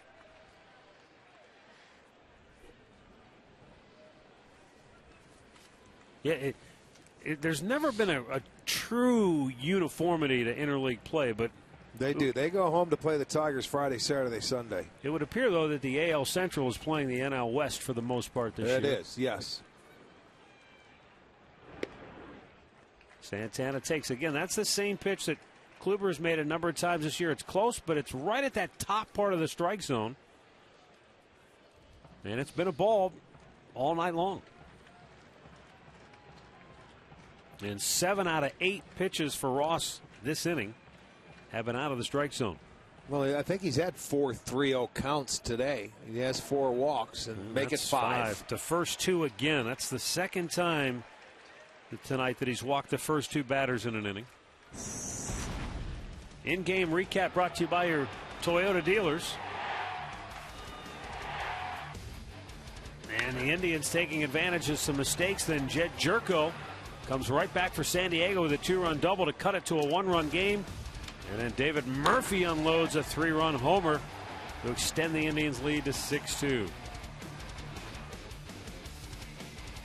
But again, the Indians just situationally did a very good job in that third inning. Yeah, they got 2 walks, and there was a pass ball and an error. But they got the RBI ground out and the sac fly to make it all sing in that inning. Well, that's, you take advantage of the gifts given. You know, if a pitcher's going to walk and a couple of hitters in an inning, those are free base runners. Take advantage of them. Can they do it again? Here's Michael Brantley, 0 for 2 tonight. He is grounded out, flied out.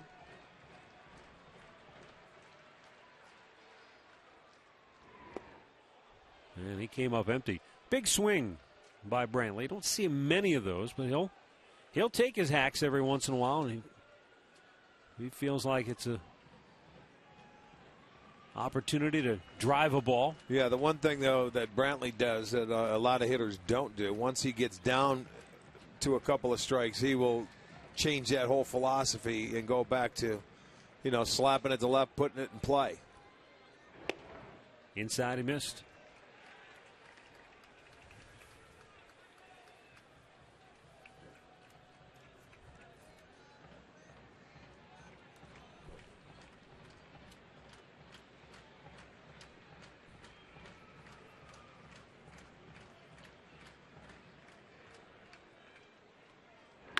Right back up the middle. It might have hit the glove of Ross.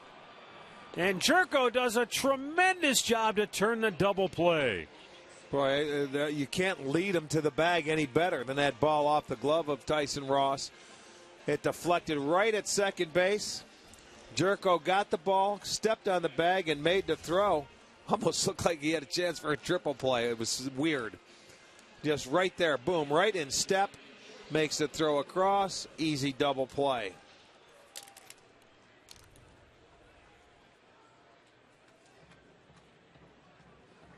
So, second double play turned by the Padres tonight. Kipnis now at third with 2 down. And it's Dribble Cabrera, the batter. It was Cabrera who was up in the 4th inning.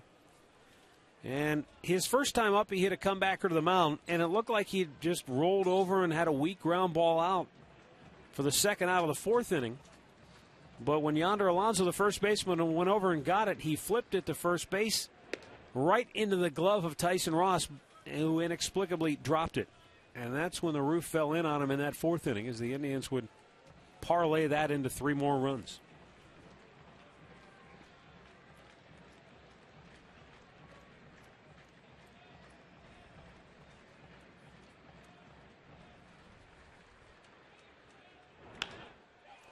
In the air, left center. Amarista, the center fielder, makes the catch. And we've played 5 here at Progressive Field. It's the Indians 6 and the Padres 2.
All right, as we promised earlier in the game, here is the AT&T fan photo of the game.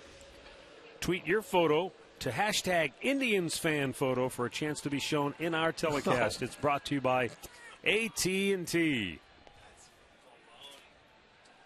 I wonder, is that dog real, you think? Or is that a pet? I don't. Well, if it's a dog, it's a pet. Well, I mean, a stuffed animal. I mean, that's what I meant. I really don't know. I'm gonna say it's real. Okay. Yeah.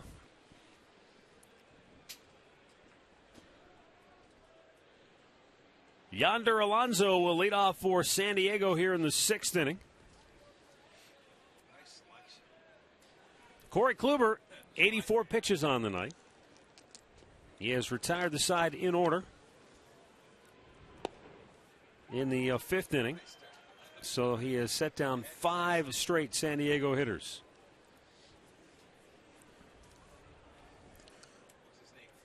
The former Padre, who is trying to run his interleague record to 4-0. He won all 3 interleague starts last year.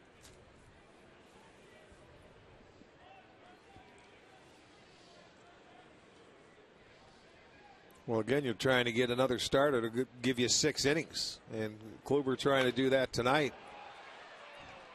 That is a home run and an elevator shaft right there. And it's dropped by Gomes. Went with the one hand and pushed it right out of the glove. So that's going to be an error for Gomes.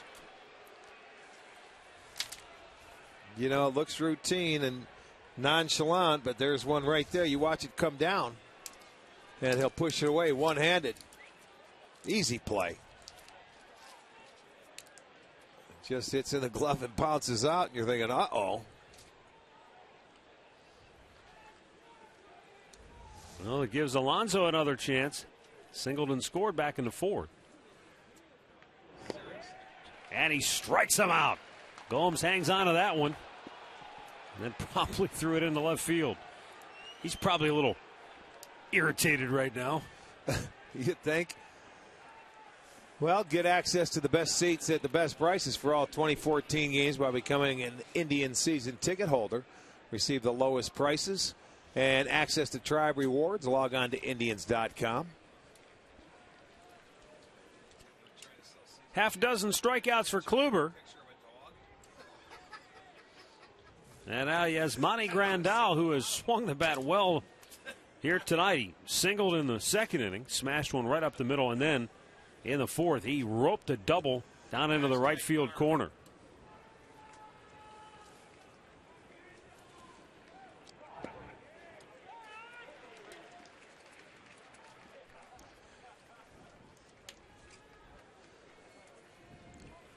Grandal was born in Havana, Cuba, back in 1988. Swing and a miss. 1-2 the count. Came to the United States when he was 10 years old. Grandal graduated high school in Miami. Went to the University of Miami where he played for the Hurricanes. Tremendous college player, but he is rung up on strikes as Corey Kluber. Rick, he is starting to dial it in now. Yeah. Looks like he's getting a really good feel for everything. And 7 in a row he is set down. Grandal, he knew it. Watch this. He's going to walk away. Turn and walk. He sees that ball break right down into the zone. There's not much he can do about it. Slider comes off. You can see the tight spin to it. Well done. Strikeout number 7 for Kluber. Will Venable 0 for 2 will be the batter. And Venable takes a strike. Good fastball over the outside corner. He's pumping strikes now.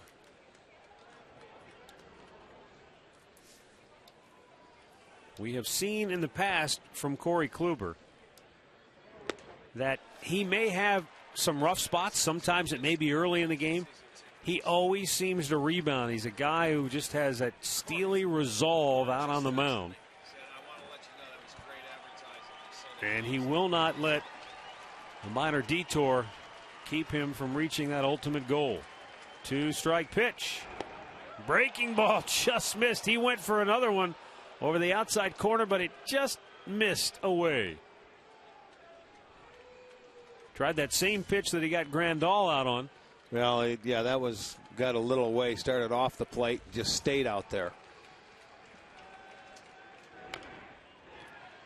And that ball stays foul. Came right back to that same pitch, and you noticed Venable wasn't going to take a chance and let it go. Last year, Corey Kluber started 10 games after an Indians loss, posted an ERA of 2.59. That tells you that's what you want. Got to give you a chance, give you an opportunity to win a game. Into center. Morgan stumbled a bit, and he won't get it anyway. That's well over his head, and now a ground rule double as it hops over the fence. Well, that ball, it was hit a lot harder than you think. That's their 5th double tonight, and that ball just had some carry. Not too many times you see a ball hit the track and go over the fence in center field. But that ball was away. He's thrown 13 pitches in the inning, 10 strikes. Try bullpen is busy. As Kluber closes in on 100 pitches for the night, looking for that 3rd out to get through the 6th inning. Jerko drove in a pair with a double in the 4th inning. And he takes a called strike.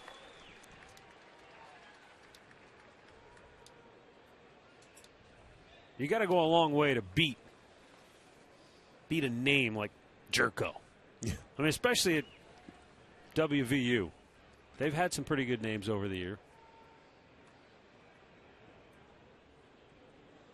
0-1 pitch. Remember a few years ago, their basketball team had a kid by the name of Kevin Pittsnoggle. I don't. You didn't do any basketball games for him, did you? No. Pittsnoggle. Yeah. Remember, they would have the students would bring signs. You just got Pittsnoggle.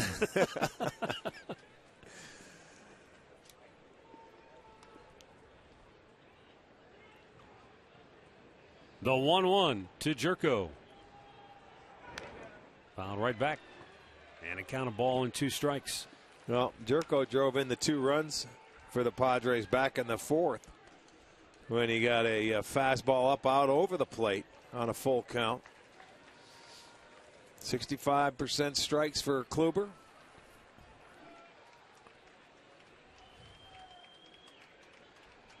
He hasn't walked anybody tonight. 7 strikeouts.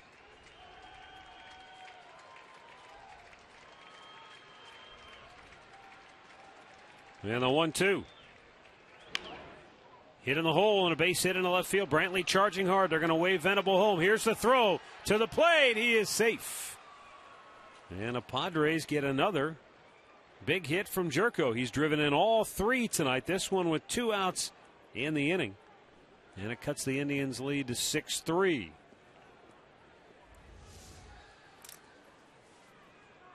Well, he has had some good swings tonight. Gets that one in the hole.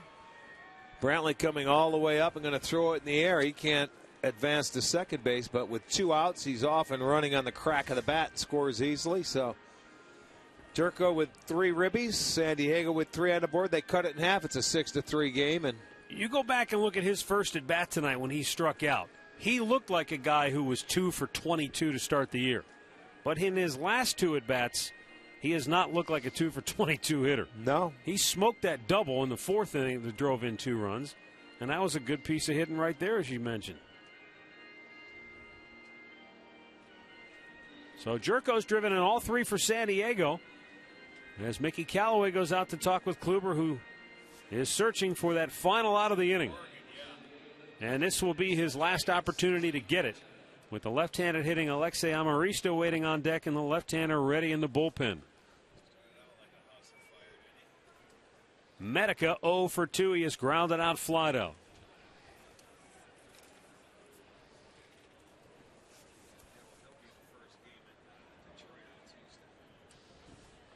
No.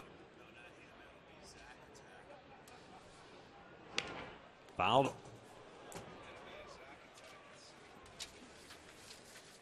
That one almost picked off Katie. Hope she's got her batting helmet on down there. Well, she's going to have to start wearing them. She does have a helmet on, but I don't know if it's a batting helmet. Does that have a protective layer in it? Yes, it does. It's the skull cap. Hockey players wear it.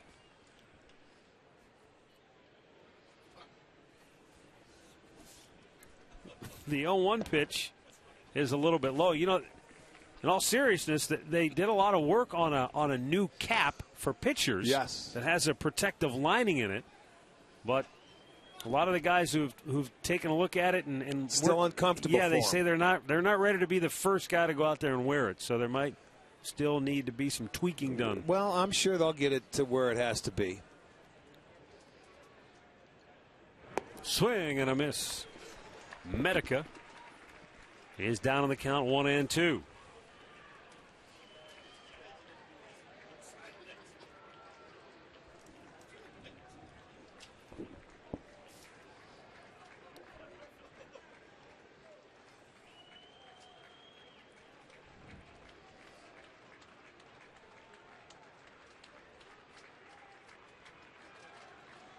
Kluber wants to go to the breaking ball here.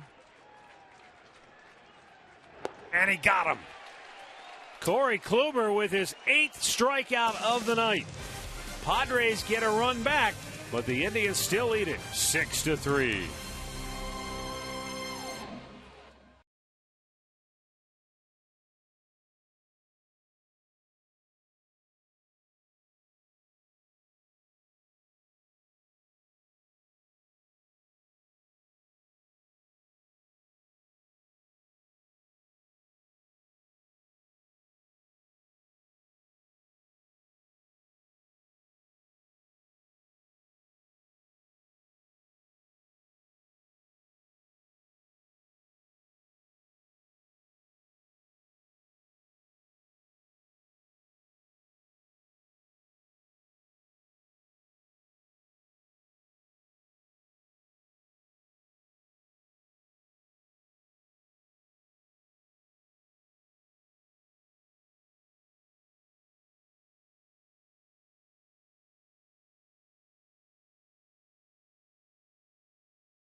Indians lead the Padres, bottom of the 6th inning. Tyson Ross, 85 pitches on the night. In there for San Diego. Lonnie Chisenhall. Singleton scored his last time up, takes a strike.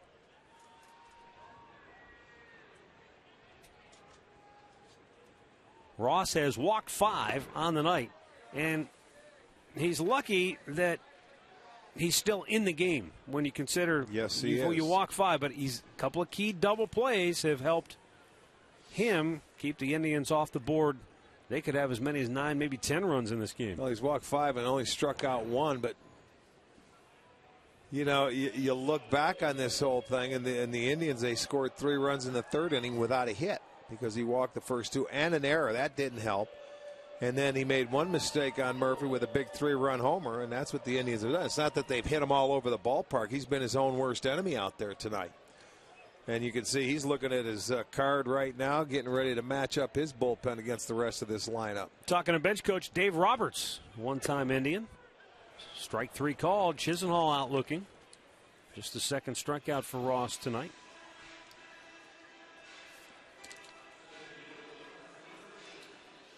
Well, the first of 13 Sugardale Dollar Dog Nights will take place Friday, May 2nd, when the Indians return home from a West Coast trip. They will take on the Chicago White Sox. Dollar Dogs all night long.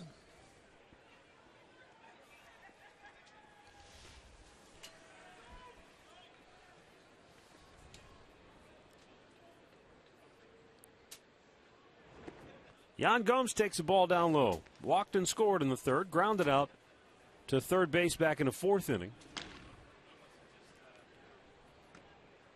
San Diego bullpen just now getting some action.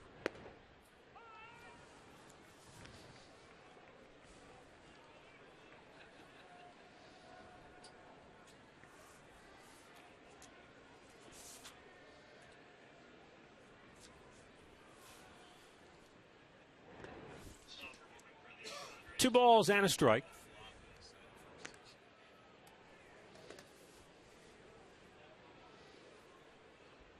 The Indians lead at 6-3. Here in the home half of the sixth inning. Doubleheader tomorrow. Starts at 12 o'clock. Trevor Bauer will start one of the games tomorrow for the Indians.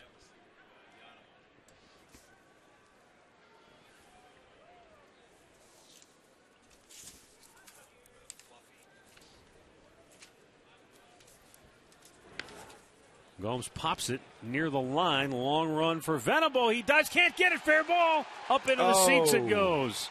And that's a shame because that might have been a triple. Yeah, it would have been if it stayed in play because he had a long run. You know, he had a foul ball in the earlier at-bat down that way. It was a foul ball. Went into the seats, but Venable had a long way to run as it's slicing away from him. I thought it hit on that track and bounced into the seats. See, he's looking at it saying, I'm going to run. With the dive, yeah, it did. Hit on that track and bounced into the seats. So he gets a ground rule double. Well, when you have that far to run, you might as well take a dive at it. He had no other choice. It was close to the line. It was hard to tell if this would be a situation where Bud Black would want to look at it. Is it close enough to challenge? No, it was a fair ball. It was fair. It just hit right on there next to the grass. Well, here comes Bud, but he's going to make a pitching change. Yeah, he's waiting for it. All right, now take a look at it. Right as it comes down, you're going to see it in fair territory. He had a long way to go, and it hits that little track inside the line, and with that spin, it deflects into the seats. All right, today's Cleveland Clinic call to the bullpen. Tim Stauffer will be coming on when we come back.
David Murphy getting ready to bat here for the Tribe. Let's listen to the sounds of the game, brought to you by Hear Right Audiology.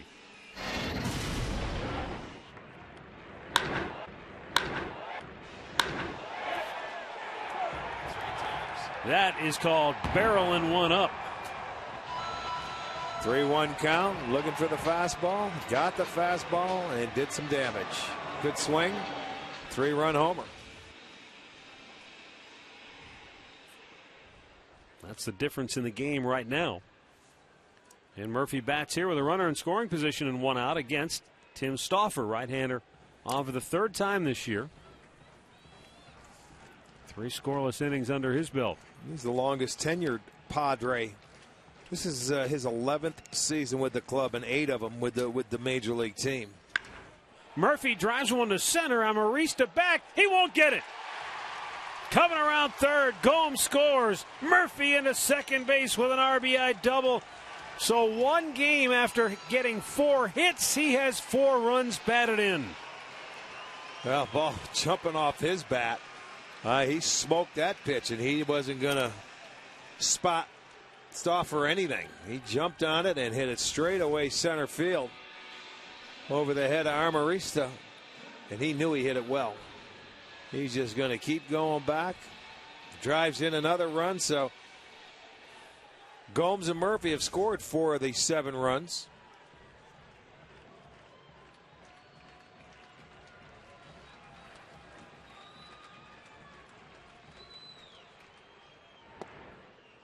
Leadoff man Nyjer Morgan. He's been on base 3 times tonight, twice via hits, once on a fielder's choice.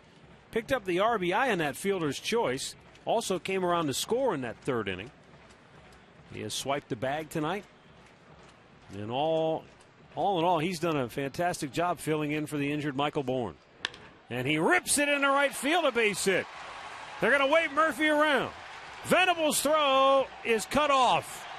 And Nyjer Morgan with a 3-hit night makes it a 8-3 Indians lead. Boy, he's swinging it well, too. Hitting the ball with authority. His 3rd hit of the night, his 2nd RBI. This guy's going to be tough to move out of there the way he's swinging it. For right now, he gets a fastball middle in, turns on it. So the night is over for Ross, who ends up giving up 7 of the 8 runs to this point on 5 hits. 5 walks, a couple of strikeouts. Only 2 of the 7 earned for Ross, but nonetheless, the damage done by that man, David Murphy.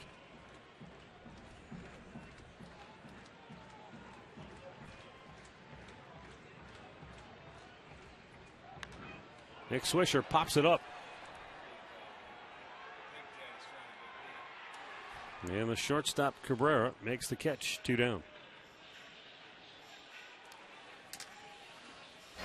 Our great clip of the game from Sunday brought to you by Great Clips. Jason Kipnis, opposite field, 3-run double. Cleared the bags.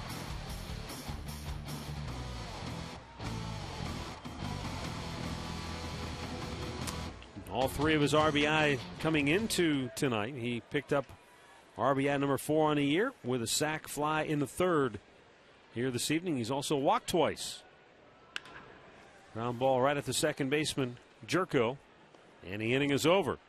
But David Murphy continues his torrid tear with the bat. 2 more for the Tribe. They lead it 8-3.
The Indians lead it as you check out the view from our Panini's overstuffed cam. 7th inning here at Progressive Field, and as we promised you earlier, it's Miller time. Brought to you by Miller Lite. 40 years ago, one of the greatest moments in baseball history, Hank Aaron with career home run number 715, passing the Babe. Yes, indeed. The old Fulton County Stadium in Atlanta. 40 years ago. By chance, were you watching this game? I was Did not. you see it? Okay. No. And if I remember right, Rick, that was a nationally televised game, too. Yeah, They sure. They were following him, Yeah. for his 715th. You can see 755 homers. Look at the ribbies. Just short of 2,300. God, what a player. He could do it all. No Fun doubt to about watch, it. and overshadowed, I think, by Willie Mays and Mickey Mantle. He was that good. No question.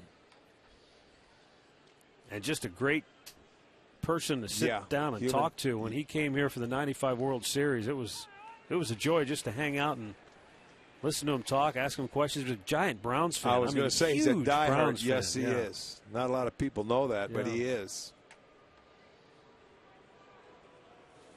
Mark Zepchinski facing Alexei Amarista. Takes down low. 1 ball and 1 strike. Zepchinski, 4th appearance of the year. 4 innings, couple of walks, couple of strikeouts. Look at that opponent's batting average, though, .091. He's been very, very good.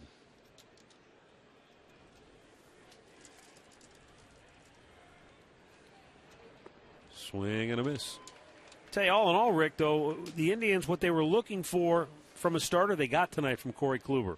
6 innings, 3 runs, 105 pitches. He had 15 swings and misses, the 8 punch-outs. Didn't walk a batter. No, that's the good thing. Didn't walk anybody. His only problem was every leadoff hitter seemed to get aboard early, through the first 4 innings. But he threw the ball much better. He went 6 innings, and offensively they gave him a few runs. But you got to build on it. Just keep going. You know, one after another. He came back, and I'm sure he wanted to redeem himself after his first start. So he has to feel better. Tomorrow we've got the double dip, and Zach McAllister is going to get an opportunity to do the same thing. And the 2-2. Chop foul. Zach McAllister and also Trevor Bauer. He'll get game 2, right? He'll get the call up in the start. I don't know if they announced which game yet. McAllister is scheduled to pitch game 1, so yes, it will be Trevor Bauer game 2. Yeah, I don't know what San Diego's going to do. We know they're 2 pitchers, but I'm not sure. They didn't announce who's going game 1 or 2. Broke his bat. Zepchinski over to cover. Great feed by Swisher. 1 away. Well, 40 years ago tonight, Hank Aaron made baseball history. 39 years ago today, Frank Robinson made baseball history. Yes, indeed. The manager, player manager. Inserted himself into the lineup, and off Doc Medic, see you later. How about that? It couldn't have started. Look at those beautiful uniforms, all red. There was another great player. 586 homers.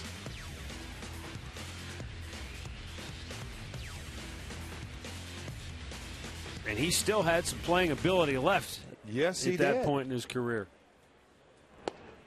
Who was Pete Rose the last official player manager?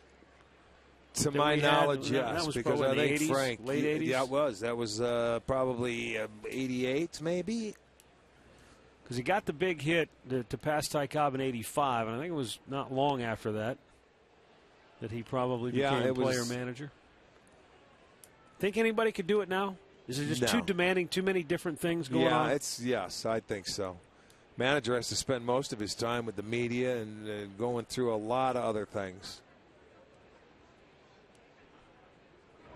Ripped down the line, fair, into the corner goes.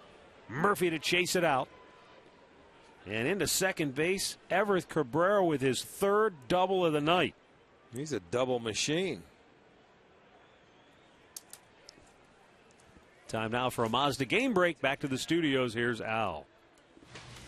Man, somebody needs to cool off Tyler Flowers for the White Sox. He's 10 for 20 here in this young season. Hit his first home run of the year tonight in Denver. 3-0, the White Sox lead the Rockies. They're in the top of the third inning at Coors Field. Man. All right, thanks a lot, Al. Don't water the flowers. Seth Smith scheduled to be the batter, but we're going to get a pinch hitter, Chris Denorfia. You know, what's interesting about Cabrera, Rick, all three of his doubles have all been opposite field jobs. Yes. Well, that's a pretty good approach. You're right. Left-handed, he went to left field twice. Right there from the right side, went down the right field line. They have 6 doubles tonight, San Diego does, and Cabrera has 3 of them.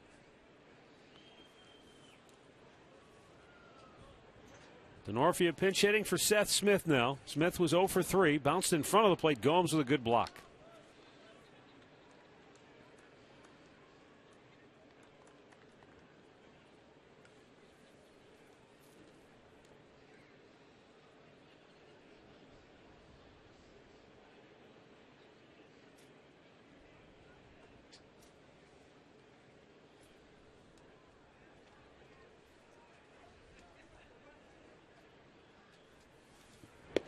And there's in for a strike.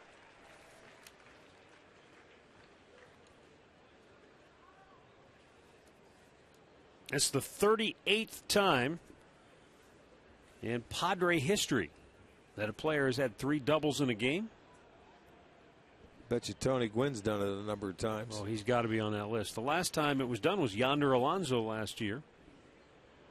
So Cabrera joins his current teammate on that list. Yeah, I wonder of those 37, how many times Tony Gwynn's on that list. That'll give something for Tommy Bowe to go look up. Hey, Teflon, see if he can stick a couple of names on there.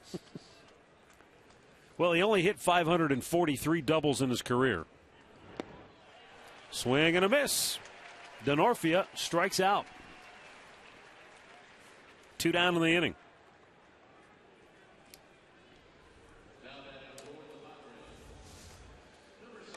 Comes right back, and they put the right-hander up there. It looked like a little slider down and away that Denorfia swings over the top of. There you'll see it. Now that to me is what's really beneficial with regards to Mark Zepchinski is that he's not just a lefty-lefty guy. Not a specialist, right. He can go out there and give you an inning or 2. Which he did earlier in the year. Would he go 2 1/3 one time we were out in Oakland, I believe? Yes, he did. Did a terrific job. You think how hard it is sometimes just to find that one left-hander that can get left-handers out. It was that. How about the deal that brought him over here last year at the trading deadline? It was very quiet, very under the radar, and he ended up paying dividends. He was the best lefty that the Indians had and needed. That went off the foot of Chase Headley, rolled all the way out to shortstop. You know, you ask any manager, and if you have a left-hander, just to have a left-hander, he'd rather give me all right-handers. I want guys that can get outs. I don't want a left-hander just because he's left-handed, because that forces me to have to bring him into a game for matchups. And if he can't match up, then what good does it do to have you? But you got to get lefties, and he can get righties. That's the bonus.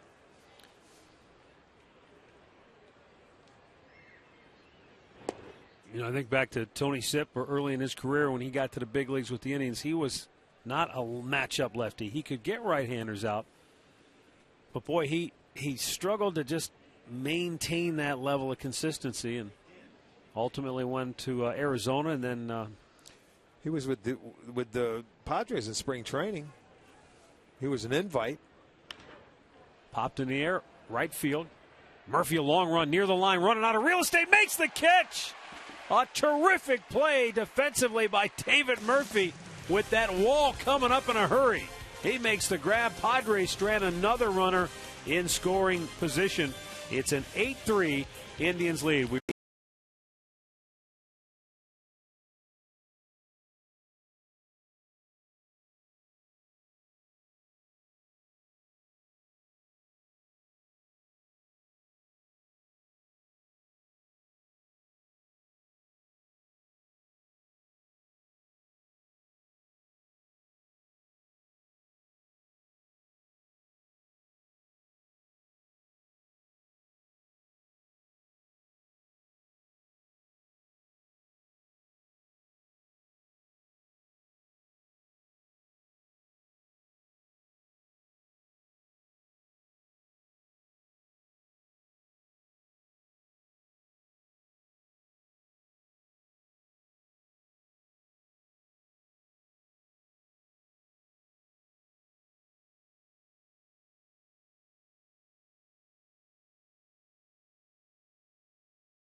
Bottom of the 7th.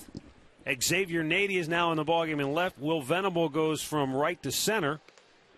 And Kristen Orfia is now in the ballgame in right field. So a whole new outfield look for the Padres. Tim Stauffer fires and Santana swing and a miss.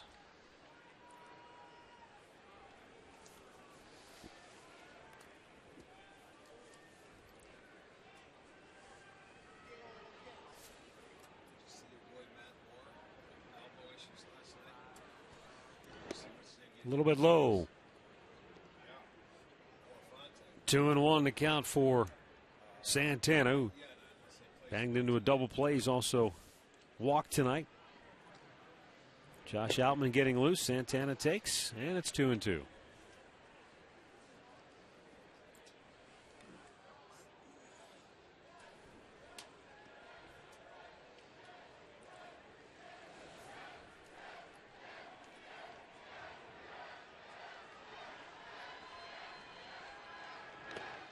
Fouled off the, I don't know if they got the mask.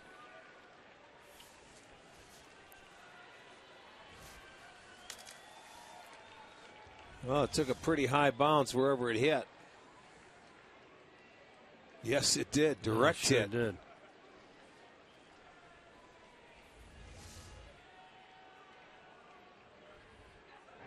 Santana chases one up the ladder. One down here in the bottom of the 7th.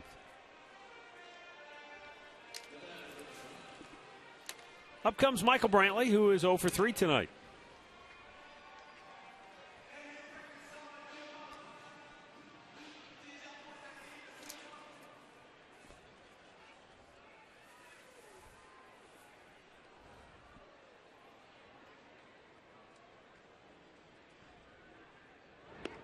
Missed outside with it.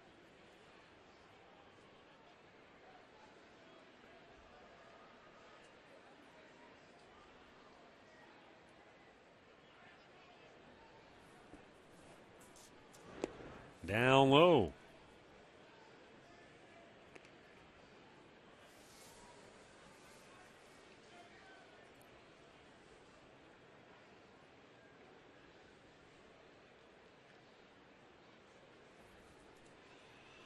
Wants the fastball. And Brantley pulls it on the big hop. It goes right into the glove of Alonso, who has an easy play for out number 2. Catch every strikeout, every game ender, and every history-making moment on MLB Whip Around. Weeknights at 10 p.m. Eastern on Fox Sports 1 and streaming live on Fox Sports Go.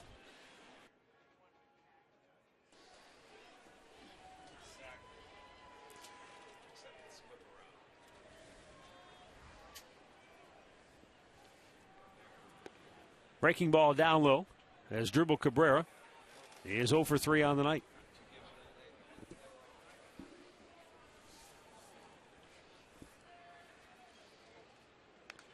Right back to the screen. Had a good look at it.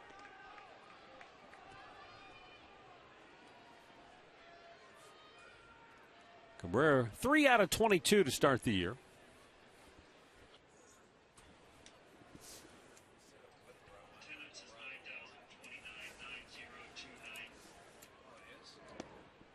Trying to hold up, call a strike.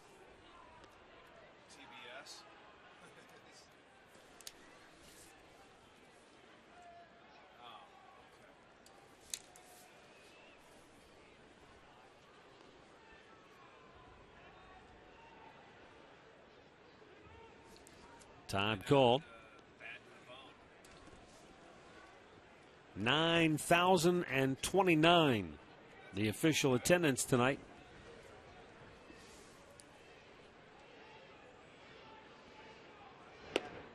Missed inside with it to even the count up. See if that's a show pitch inside to go back to his changeup.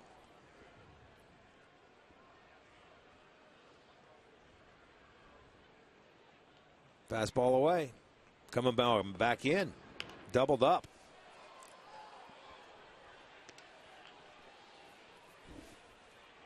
Cabrera got off to a slow start last year. We talked a lot about it. this isn't a slow start because it's just a handful of games. But if this continues, I wonder if people will start to say, well, maybe it's the pressures of impending free agency, that type of thing. Foul right back. Well, I've never gotten the feeling, talking to his dribble or even just watching him, that kind of thing would weigh on his mind. No, he works too hard. It's just a matter. He'll get it rolling. I mean, you're going to say that. People are going to say that if you get off to a bad start. Oh, he's a free agent. A lot of guys, they have monster years. Mm-hmm. Well, sometimes you'll hear that sort of cynically. People will say, "Oh yeah, he had a great year because he was in a salary drive year." Well, wink, wink. Whatever it takes. I just don't believe guys can flip the switch. If it was that easy. No, you don't. It's very difficult. You go out there, and he had some injuries last year. Remember, he had the leg problems where he ended up missing about a month playing short. That foul ball got a piece of Grandal. He's going to try to walk it off. Yeah, but right you're on right. the hand. You're right. With Cabrera, he played hurt, and people didn't realize. We weren't even privy to know how banged up he was last year, but he's playing a position now that is very demanding on the defensive side of the baseball every day. You've got to make the plays. He had a much better year defensively. The switch hitter, when you have issues like that, it's not that easy, but he goes out there every day to play. He's gonna get it rolling. I hate looking at the batting averages and everything at this time of the year because they mean nothing. 3-2 pitch. Pulled foul off of his foot. For example, Sunday, Murphy was hitting $1 something.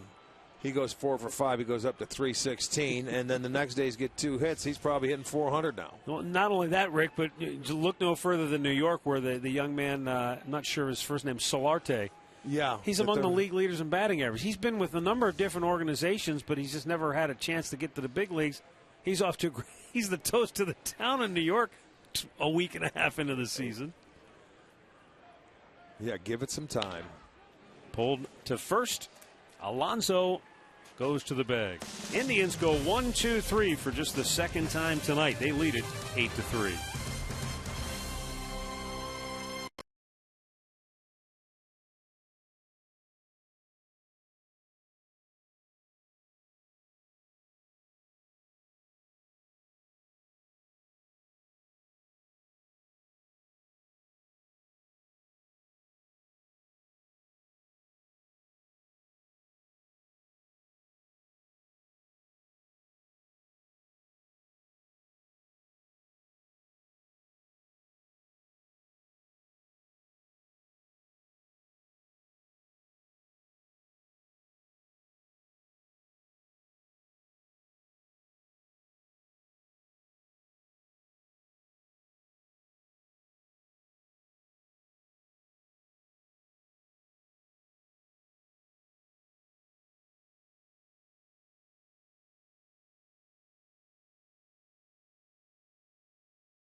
And may not be reproduced or retransmitted in any form. And the accounts and descriptions of this game may not be disseminated without the express written consent of the Cleveland Indians.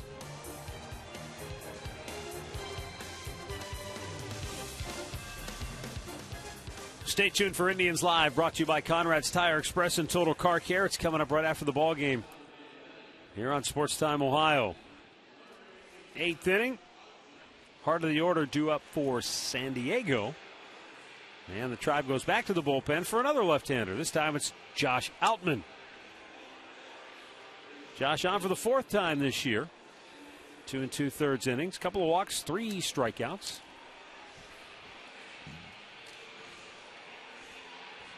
Well, with the rain out yesterday, you know, even though we have a doubleheader tomorrow, you have to get guys work. Tomorrow might be the first day that we'll have an opportunity to go back-to-back days of doing games. Just because of the rainouts and the way it has gone this year. Yeah, we got to get stretched out.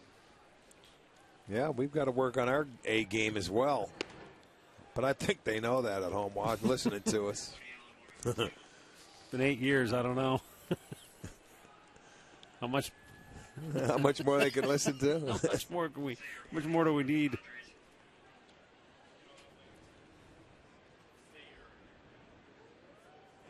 Speaking of needing more time, Michael Bourne played 7 innings for Columbus tonight. Played in center field. That was the plan, to get 7 innings in. He was 0 for 4 at the plate. I believe the plan for him now is to play an entire game, either whether that's tomorrow or the next day, and then probably build off of that. Well, we'll have to. But I'll tell you what, Morgan's certainly making it difficult, isn't he, when that decision comes? Because I look at it a different way. I think he's making it easier. Because now Michael Bourne, you're not.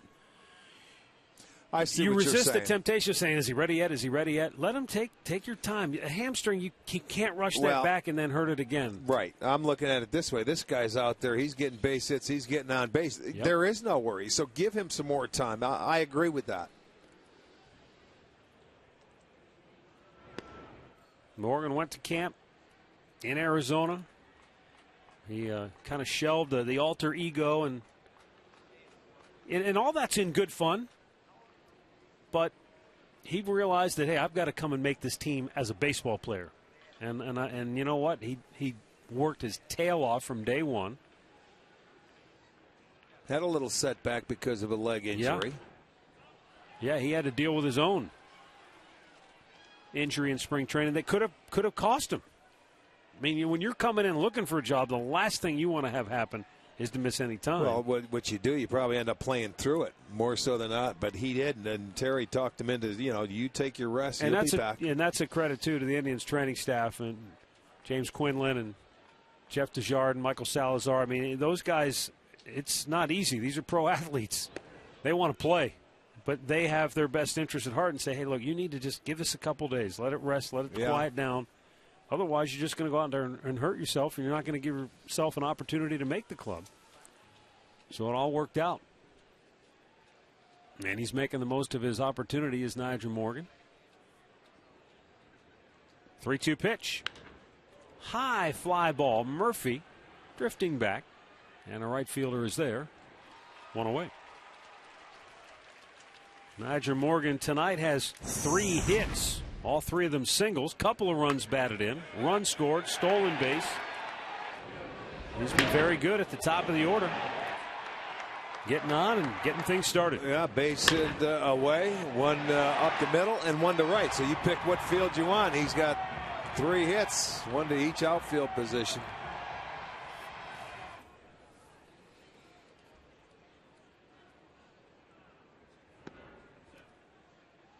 Down low to Yasmani Grandal, who is 2 for 3, singled in the second, doubled and scored in the fourth, and he was called out on strikes in the 6th inning.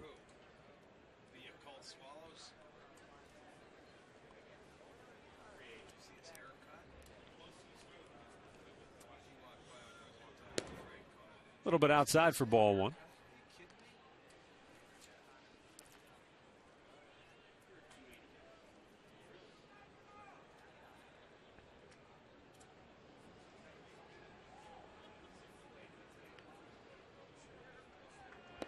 Kansas City, Tampa Bay, they're scoreless in the 6th inning at Kauffman Stadium. Boy, really scary moment last night. Omar Infante was hit by a pitch right on the jaw from Heath Bell. Saw that. He went down. They gave him, I don't know how many stitches, but Ned Yost, the Royals manager, said afterwards, basically he was very lucky.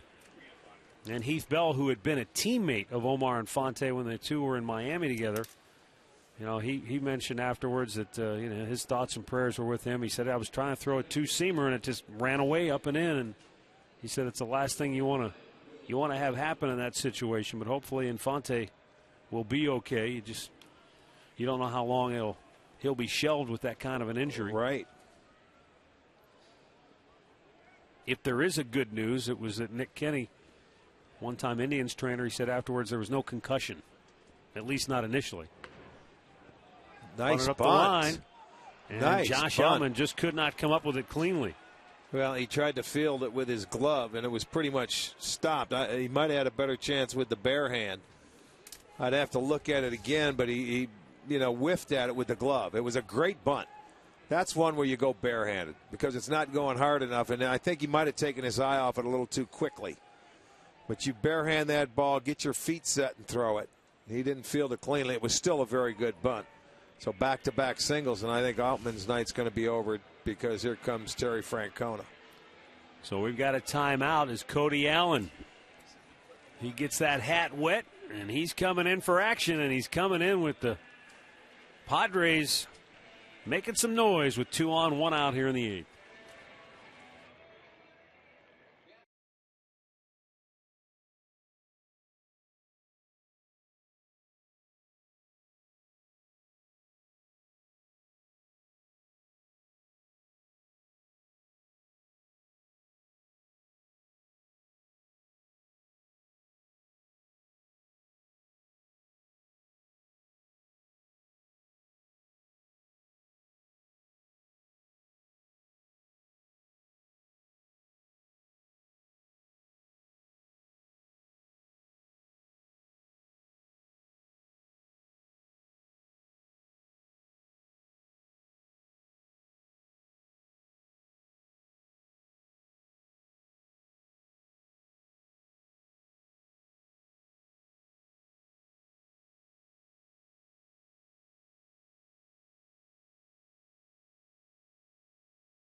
Eight-3 Tribe leading it. San Diego couple on with 1 out here in the 8th inning. And let's look back at our keys to the game. Brought to you by Akron Children's Hospital.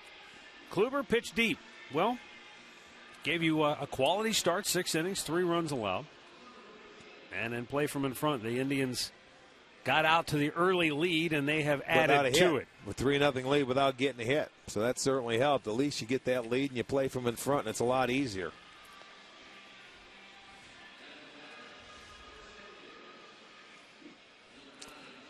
Cody Allen now coming out for the 4th time. He has 2 wins already on the year. 2 2/3 innings.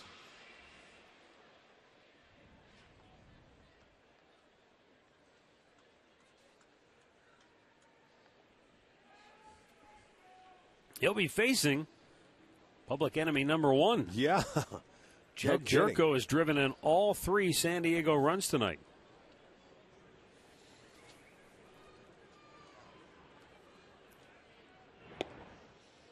Good curveball. Breaking ball starts him off with the off-speed pitch for strike 1.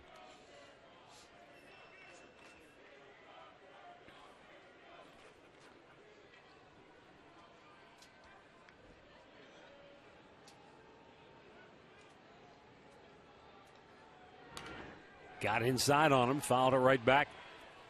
Well, there's 2 pretty good pitches right there to get ahead of a hitter that I'm sure you've never faced before. So right now he's sitting there, okay, what do I look for now? Started him off with a curveball and then threw the fastball inside on him.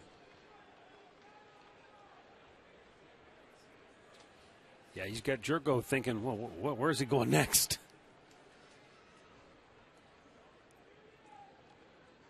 And the 0-2. Fastball. Tough pitch to take with 2 strikes, but yeah, it was you try and make the perfect pitch away. He doesn't offer it. It's a little off the plate, but it's still a very good 0-2 pitch. Now, does he come back with his curveball?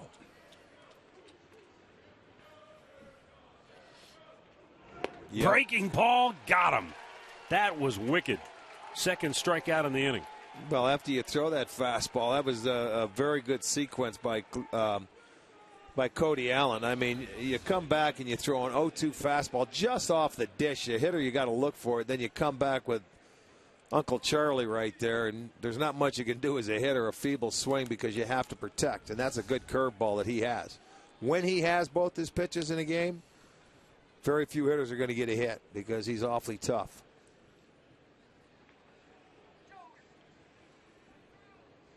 Tommy Medica 0 for 3 on the night, takes a strike.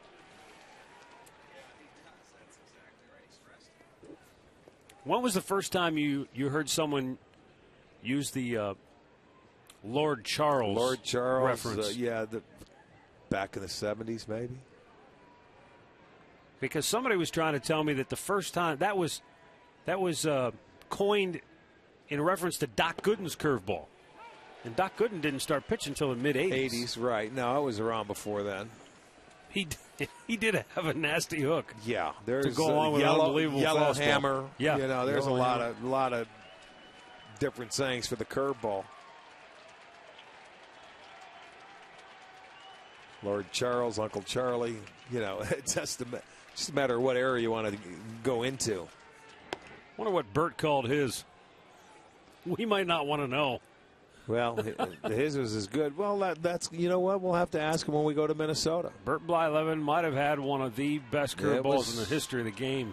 You asked the right-handers how they felt about it.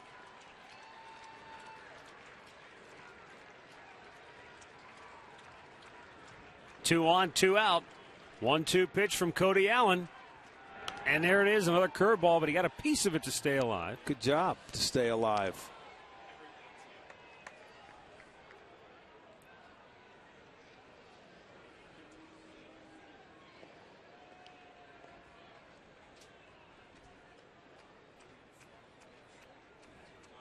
Bud Black's club struggling with runners in scoring position. They did get a big hit from Jed Jerko back in the 4th inning. Drive in a couple. But that's been about it tonight. Swung on and missed. Blew him away with some high heat. Back-to-back strikeouts for Cody Allen. And the Padres strand 2 more.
Mickey Callaway, pitching coach, talking with Cody Allen.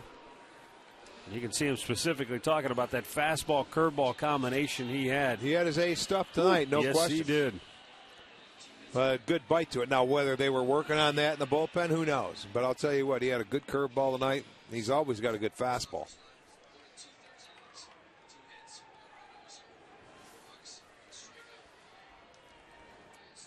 Lonnie Chisenhall will lead off the home half of the 8th for the Tribe. They lead it 8-3. Dale Thayer delivers outside corner for a called strike.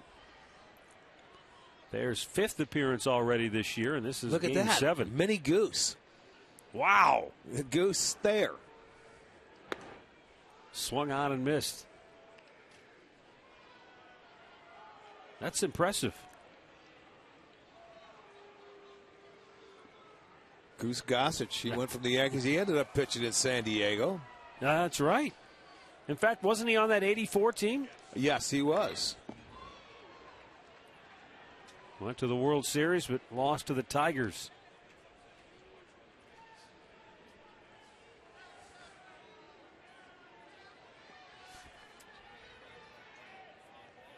When you faced him, was he already in the bullpen or was he still a starter? Well, when I first came up, he was a starter for the Chicago White Sox. Chisenhall pops it up, and that's going to be the third baseman, Headley, who takes it.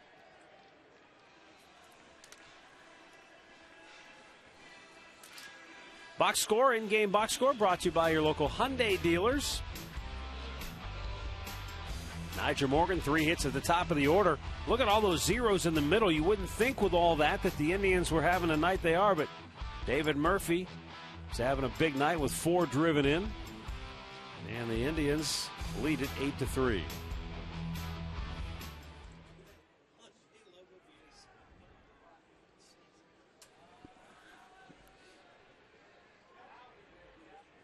Yan Gomes takes low, ball 1. Gomes walked and scored in the 3rd. And then he doubled in the 6th. Came around to score again.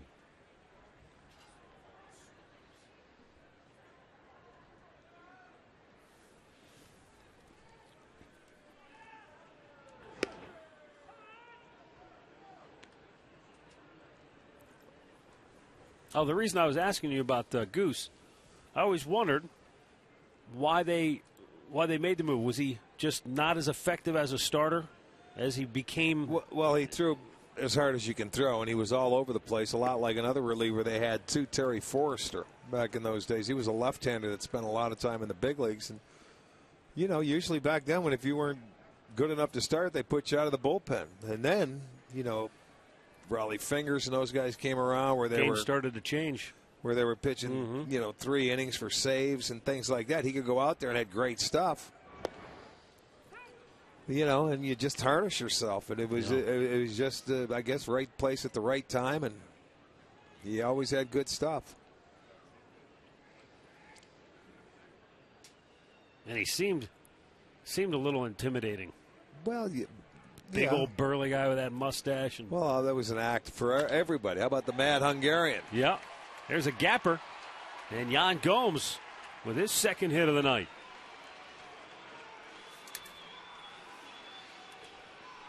Al Raboski.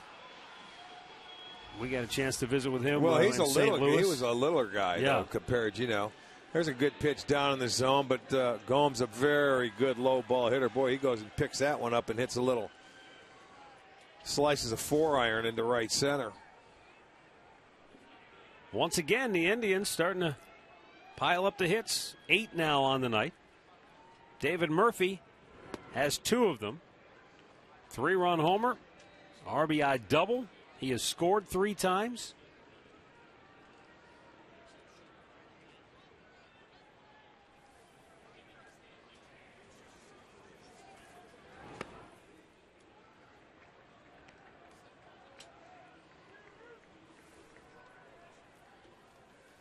So Murphy is 6 for 13 at home this year.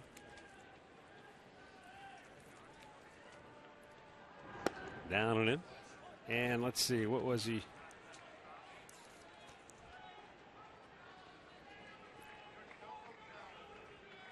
I had it here somewhere, now I can't find it. I want to say he was about a 360 career average, if not higher, here at Progressive Field.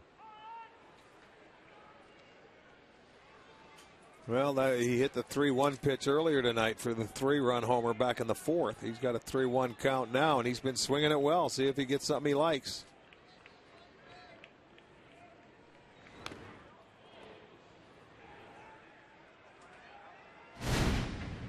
Both balls that he hit right on the nose. There's the 3-1 fastball he turned on for the home run. Then he jumps on the first pitch from Stafford and hits its left center field wall for a double. 365 career average coming into this year. Tied him up. Good pitch. Thayer didn't give him any swinging room. Strikes him out. 2 down in the inning.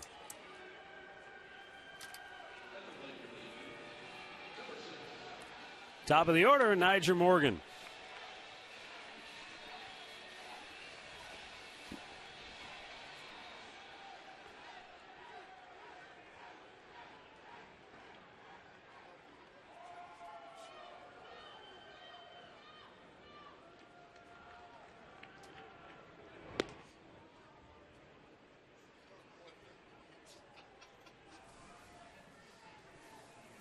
Morgan 3 singles.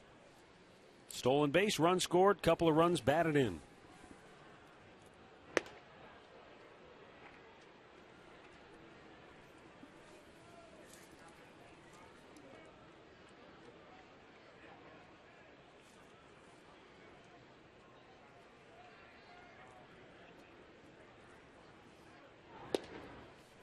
That's called a strike.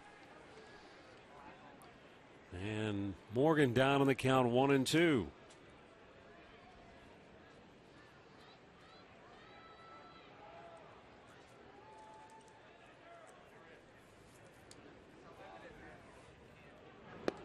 Throw it by him. Good inning for Stauffer. A couple of strikeouts, and we'll go to the ninth. The Indians lead it 8-3.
Indians Live comes your way right after the ball game here on Sports Time Ohio. Brought to you by Conrad's Tire Express and Total Car Care. Ninth inning here at Progressive Field, and Vinny Pistano will be coming on for Cleveland. Pistano will be facing Alexei Amarista, Everett Cabrera, and Chris Denorfia. Everett Cabrera, senior double.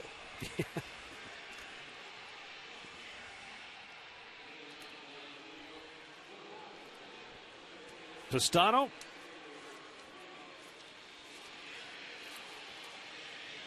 So far this year has had a tough time with the left-handed hitters. They've gone 4 for 5 against him. Right-handed batters just 1 for 5.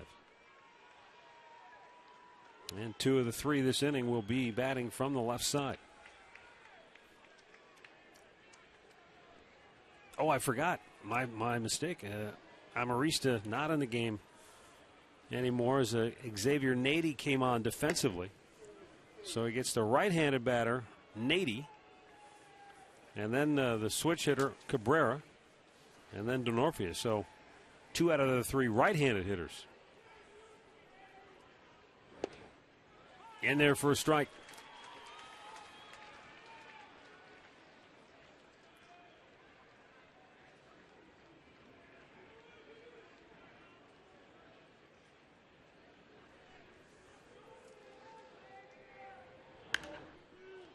Sliced out of play. You know, everybody has their ups and downs, good days, bad days. Pistano the other day when he came in, I want to say it was Saturday, he was hitting 88, 89.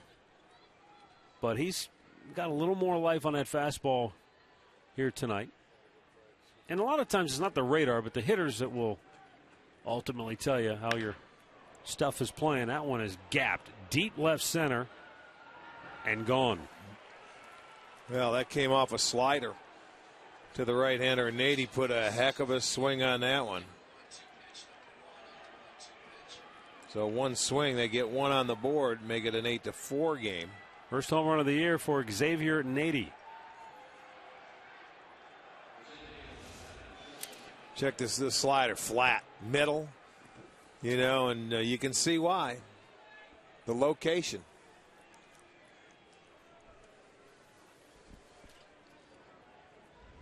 Now Everth Cabrera.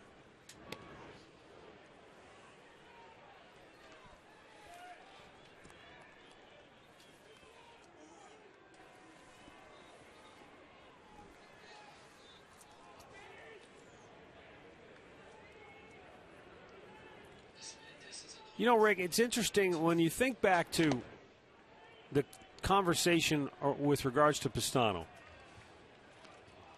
And a lot of it has revolved around, can he get back to where he was a couple of years ago?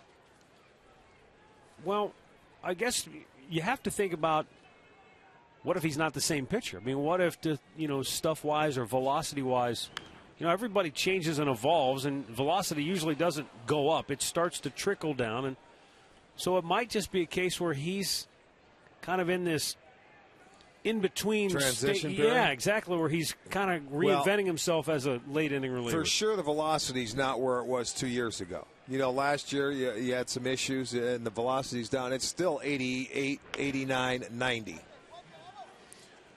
Makes a nice play off the mound, and a good job by Swisher to move the feet and make the catch with the runner actually inadvertently screening him at the last moment. One away. What you have to do then, you better hit locations. I mean, your control's got to be pinpoint. You cannot throw the ball 3-4 miles an hour slower and then be in the middle of the plate and get away with anything, because mistakes, that's what hitters live on, especially late in a ball game. And there's a play right there. It should be routine, but that throw, get out of the way. Look at the runner duck his head. He sees Swisher coming in the line. Bat goes flying to the screen behind home plate. All fouled off. Well, I think that's where it almost looks like that's where Vinny Pistano is at right now, where he knows he can't rear back and just blow it by people as he did a few years ago, but the command isn't right where it needs to be. Well, it's a matter of coming. Maybe it was easy at one time. Maybe, I don't know how hard he had to work for it earlier in his career, but you got to continue to work if you want to stay at the big league level. Good backup slider there for a strike. It's 0-2.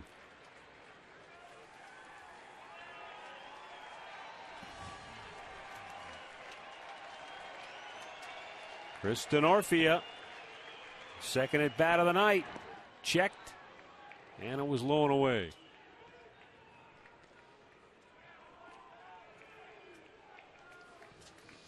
Another thing, too, when you could get up to the big leagues and now hitters get to see you for a year or two, they start to draw their book on you, and you have to make some adjustments as a player, not only a pitcher, but as a hitter as well.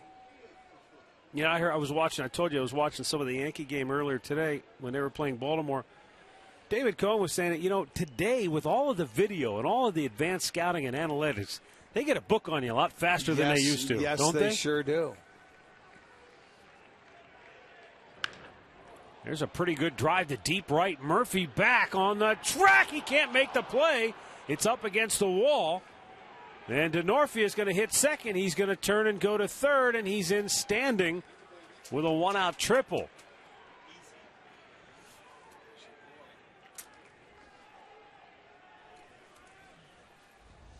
Ball hit pretty hard, especially when you consider that's an opposite field smash. And the ball's going to slice away, and you see how it going away from Murphy to the line. Tough play no matter how you slice it.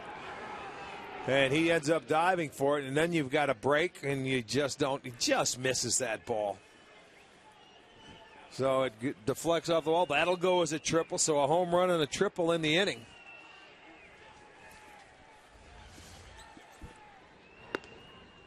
Chase Headley 0 for 4 on the night.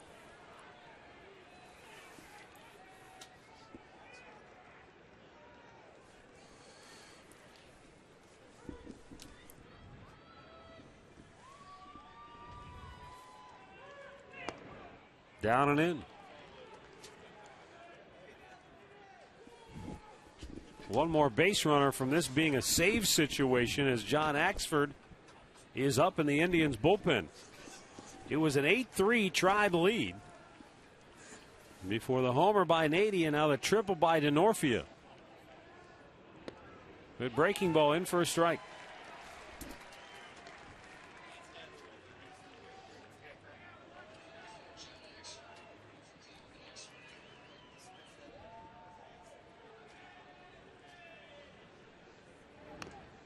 Fouled right back.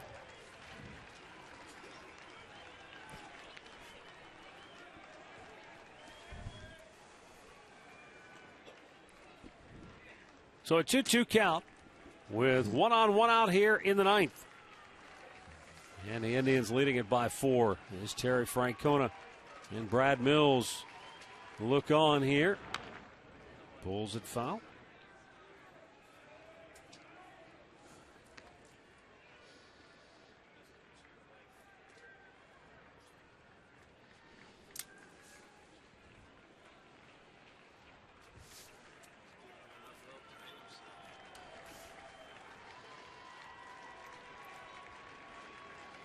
Two. Swing and a miss. He struck him out. 2 down in the inning.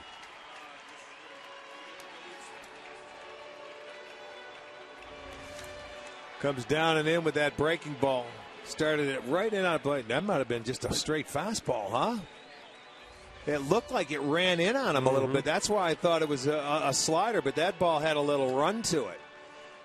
It started off right on the inside corner, just in off the plate, and went a little bit farther. So good pitch to get out number 2. Yonder Alonso 1 for 4 on the night.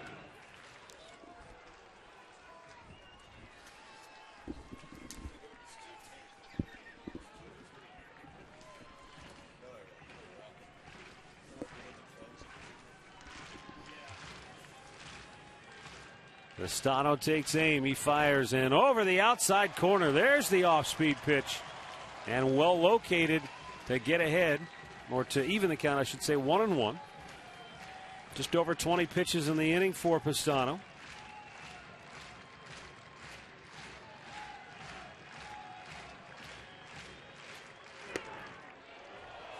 This game for San Diego tonight, a little bit like the game the Indians had on Sunday. They've out-hit the Tribe 14-8. Yes. But they're losing on the scoreboard 8-4.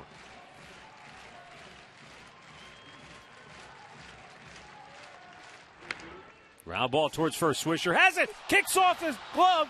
He can't make the throw. And the inning continues as DeNorfia scores to make it an 8-5 game. Alonso aboard on the Swisher error. That's going to bring up Grandal.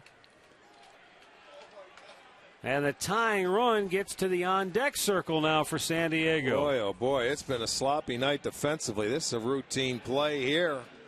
Ball games should be over, but Swisher can't handle a grounder by the time he gets to it. He can't make a throw. He's going to beat it out. Second time tonight, Nick's had a ball right there, right in his glove, and he just didn't make the play. He muffed a throw from the pitcher, and that gets away from Gomes with the runner going. And he holds at second base, does Alonso.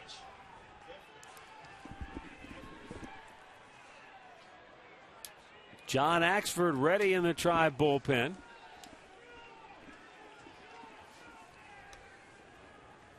Francona hoping that Pistano can end the game right here.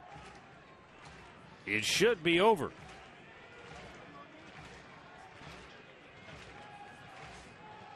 1-0 pitch.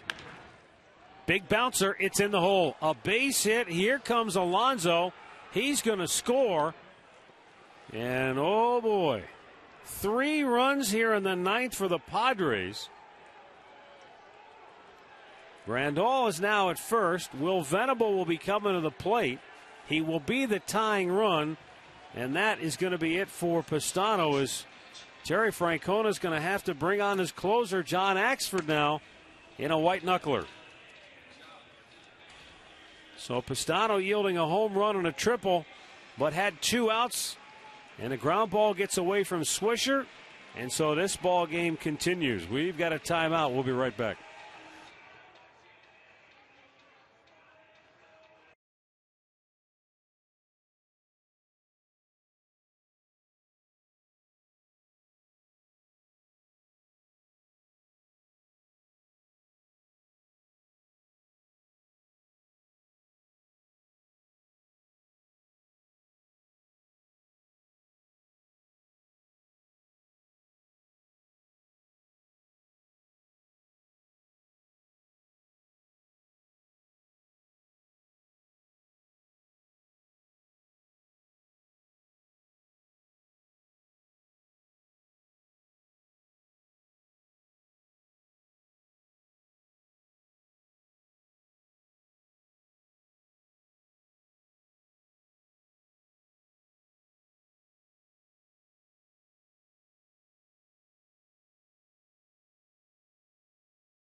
Here in the 9th inning, the Padres have the tying run at the plate as John Axford comes into a save situation now.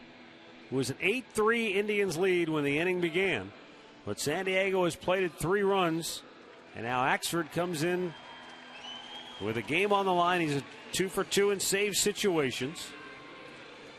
Well, they're ending up getting 4 outs in the inning. That one error that continued this inning on Swisher at first base. Then the base hit. So by rights, defensively, they are getting 4 outs in the inning. Will Venable 2 hits on the night. Doubled and scored in the 6th. Low ball 1.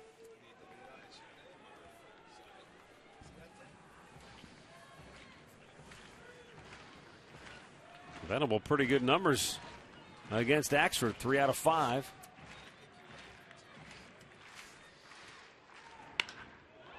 Deep to center. Morgan backpedaling. Game over. Axford nails it down for the Indians on 2 pitches here in the 9th inning as the Tribe hangs on to win it by a final score of 8-6. Axford a perfect 3 for 3 now in save situations. Corey Kluber gets the win to even his record on the season to 1-1. The loss goes to Tyson Ross, who is now 0-2 for San Diego. The win pushes the Indians over the 500 mark to 4-3. It drops San Diego down to 2-5, and now the teams will play a doubleheader tomorrow beginning at noon. David Murphy with a big game for the Indians offensively with a double, a homer, and 4 runs batted in, and that leads us to tonight's key play of the game. Well, let's go back to that inning, the 4th inning, as a matter of fact, where you're going to get a chance, and here you go. An extra out in the inning, that's a routine play. It ends up being a big inning and an extra out because Ross dropped his own out right there, and it comes up later in the inning. What happens? Murphy gets a 3-1 pitch, hits a 3-run home run. That made it 6-3 at the time. So Murphy had it rolling. He ended up having a very good night. That's going to be the key play of the game, and brought to you by Key Bank. Proud to be the bank and home of the Cleveland Indians. So the Indians bounce back. They're back in the win column as they win it by a final of 8-6. We're back with some final thoughts right after this.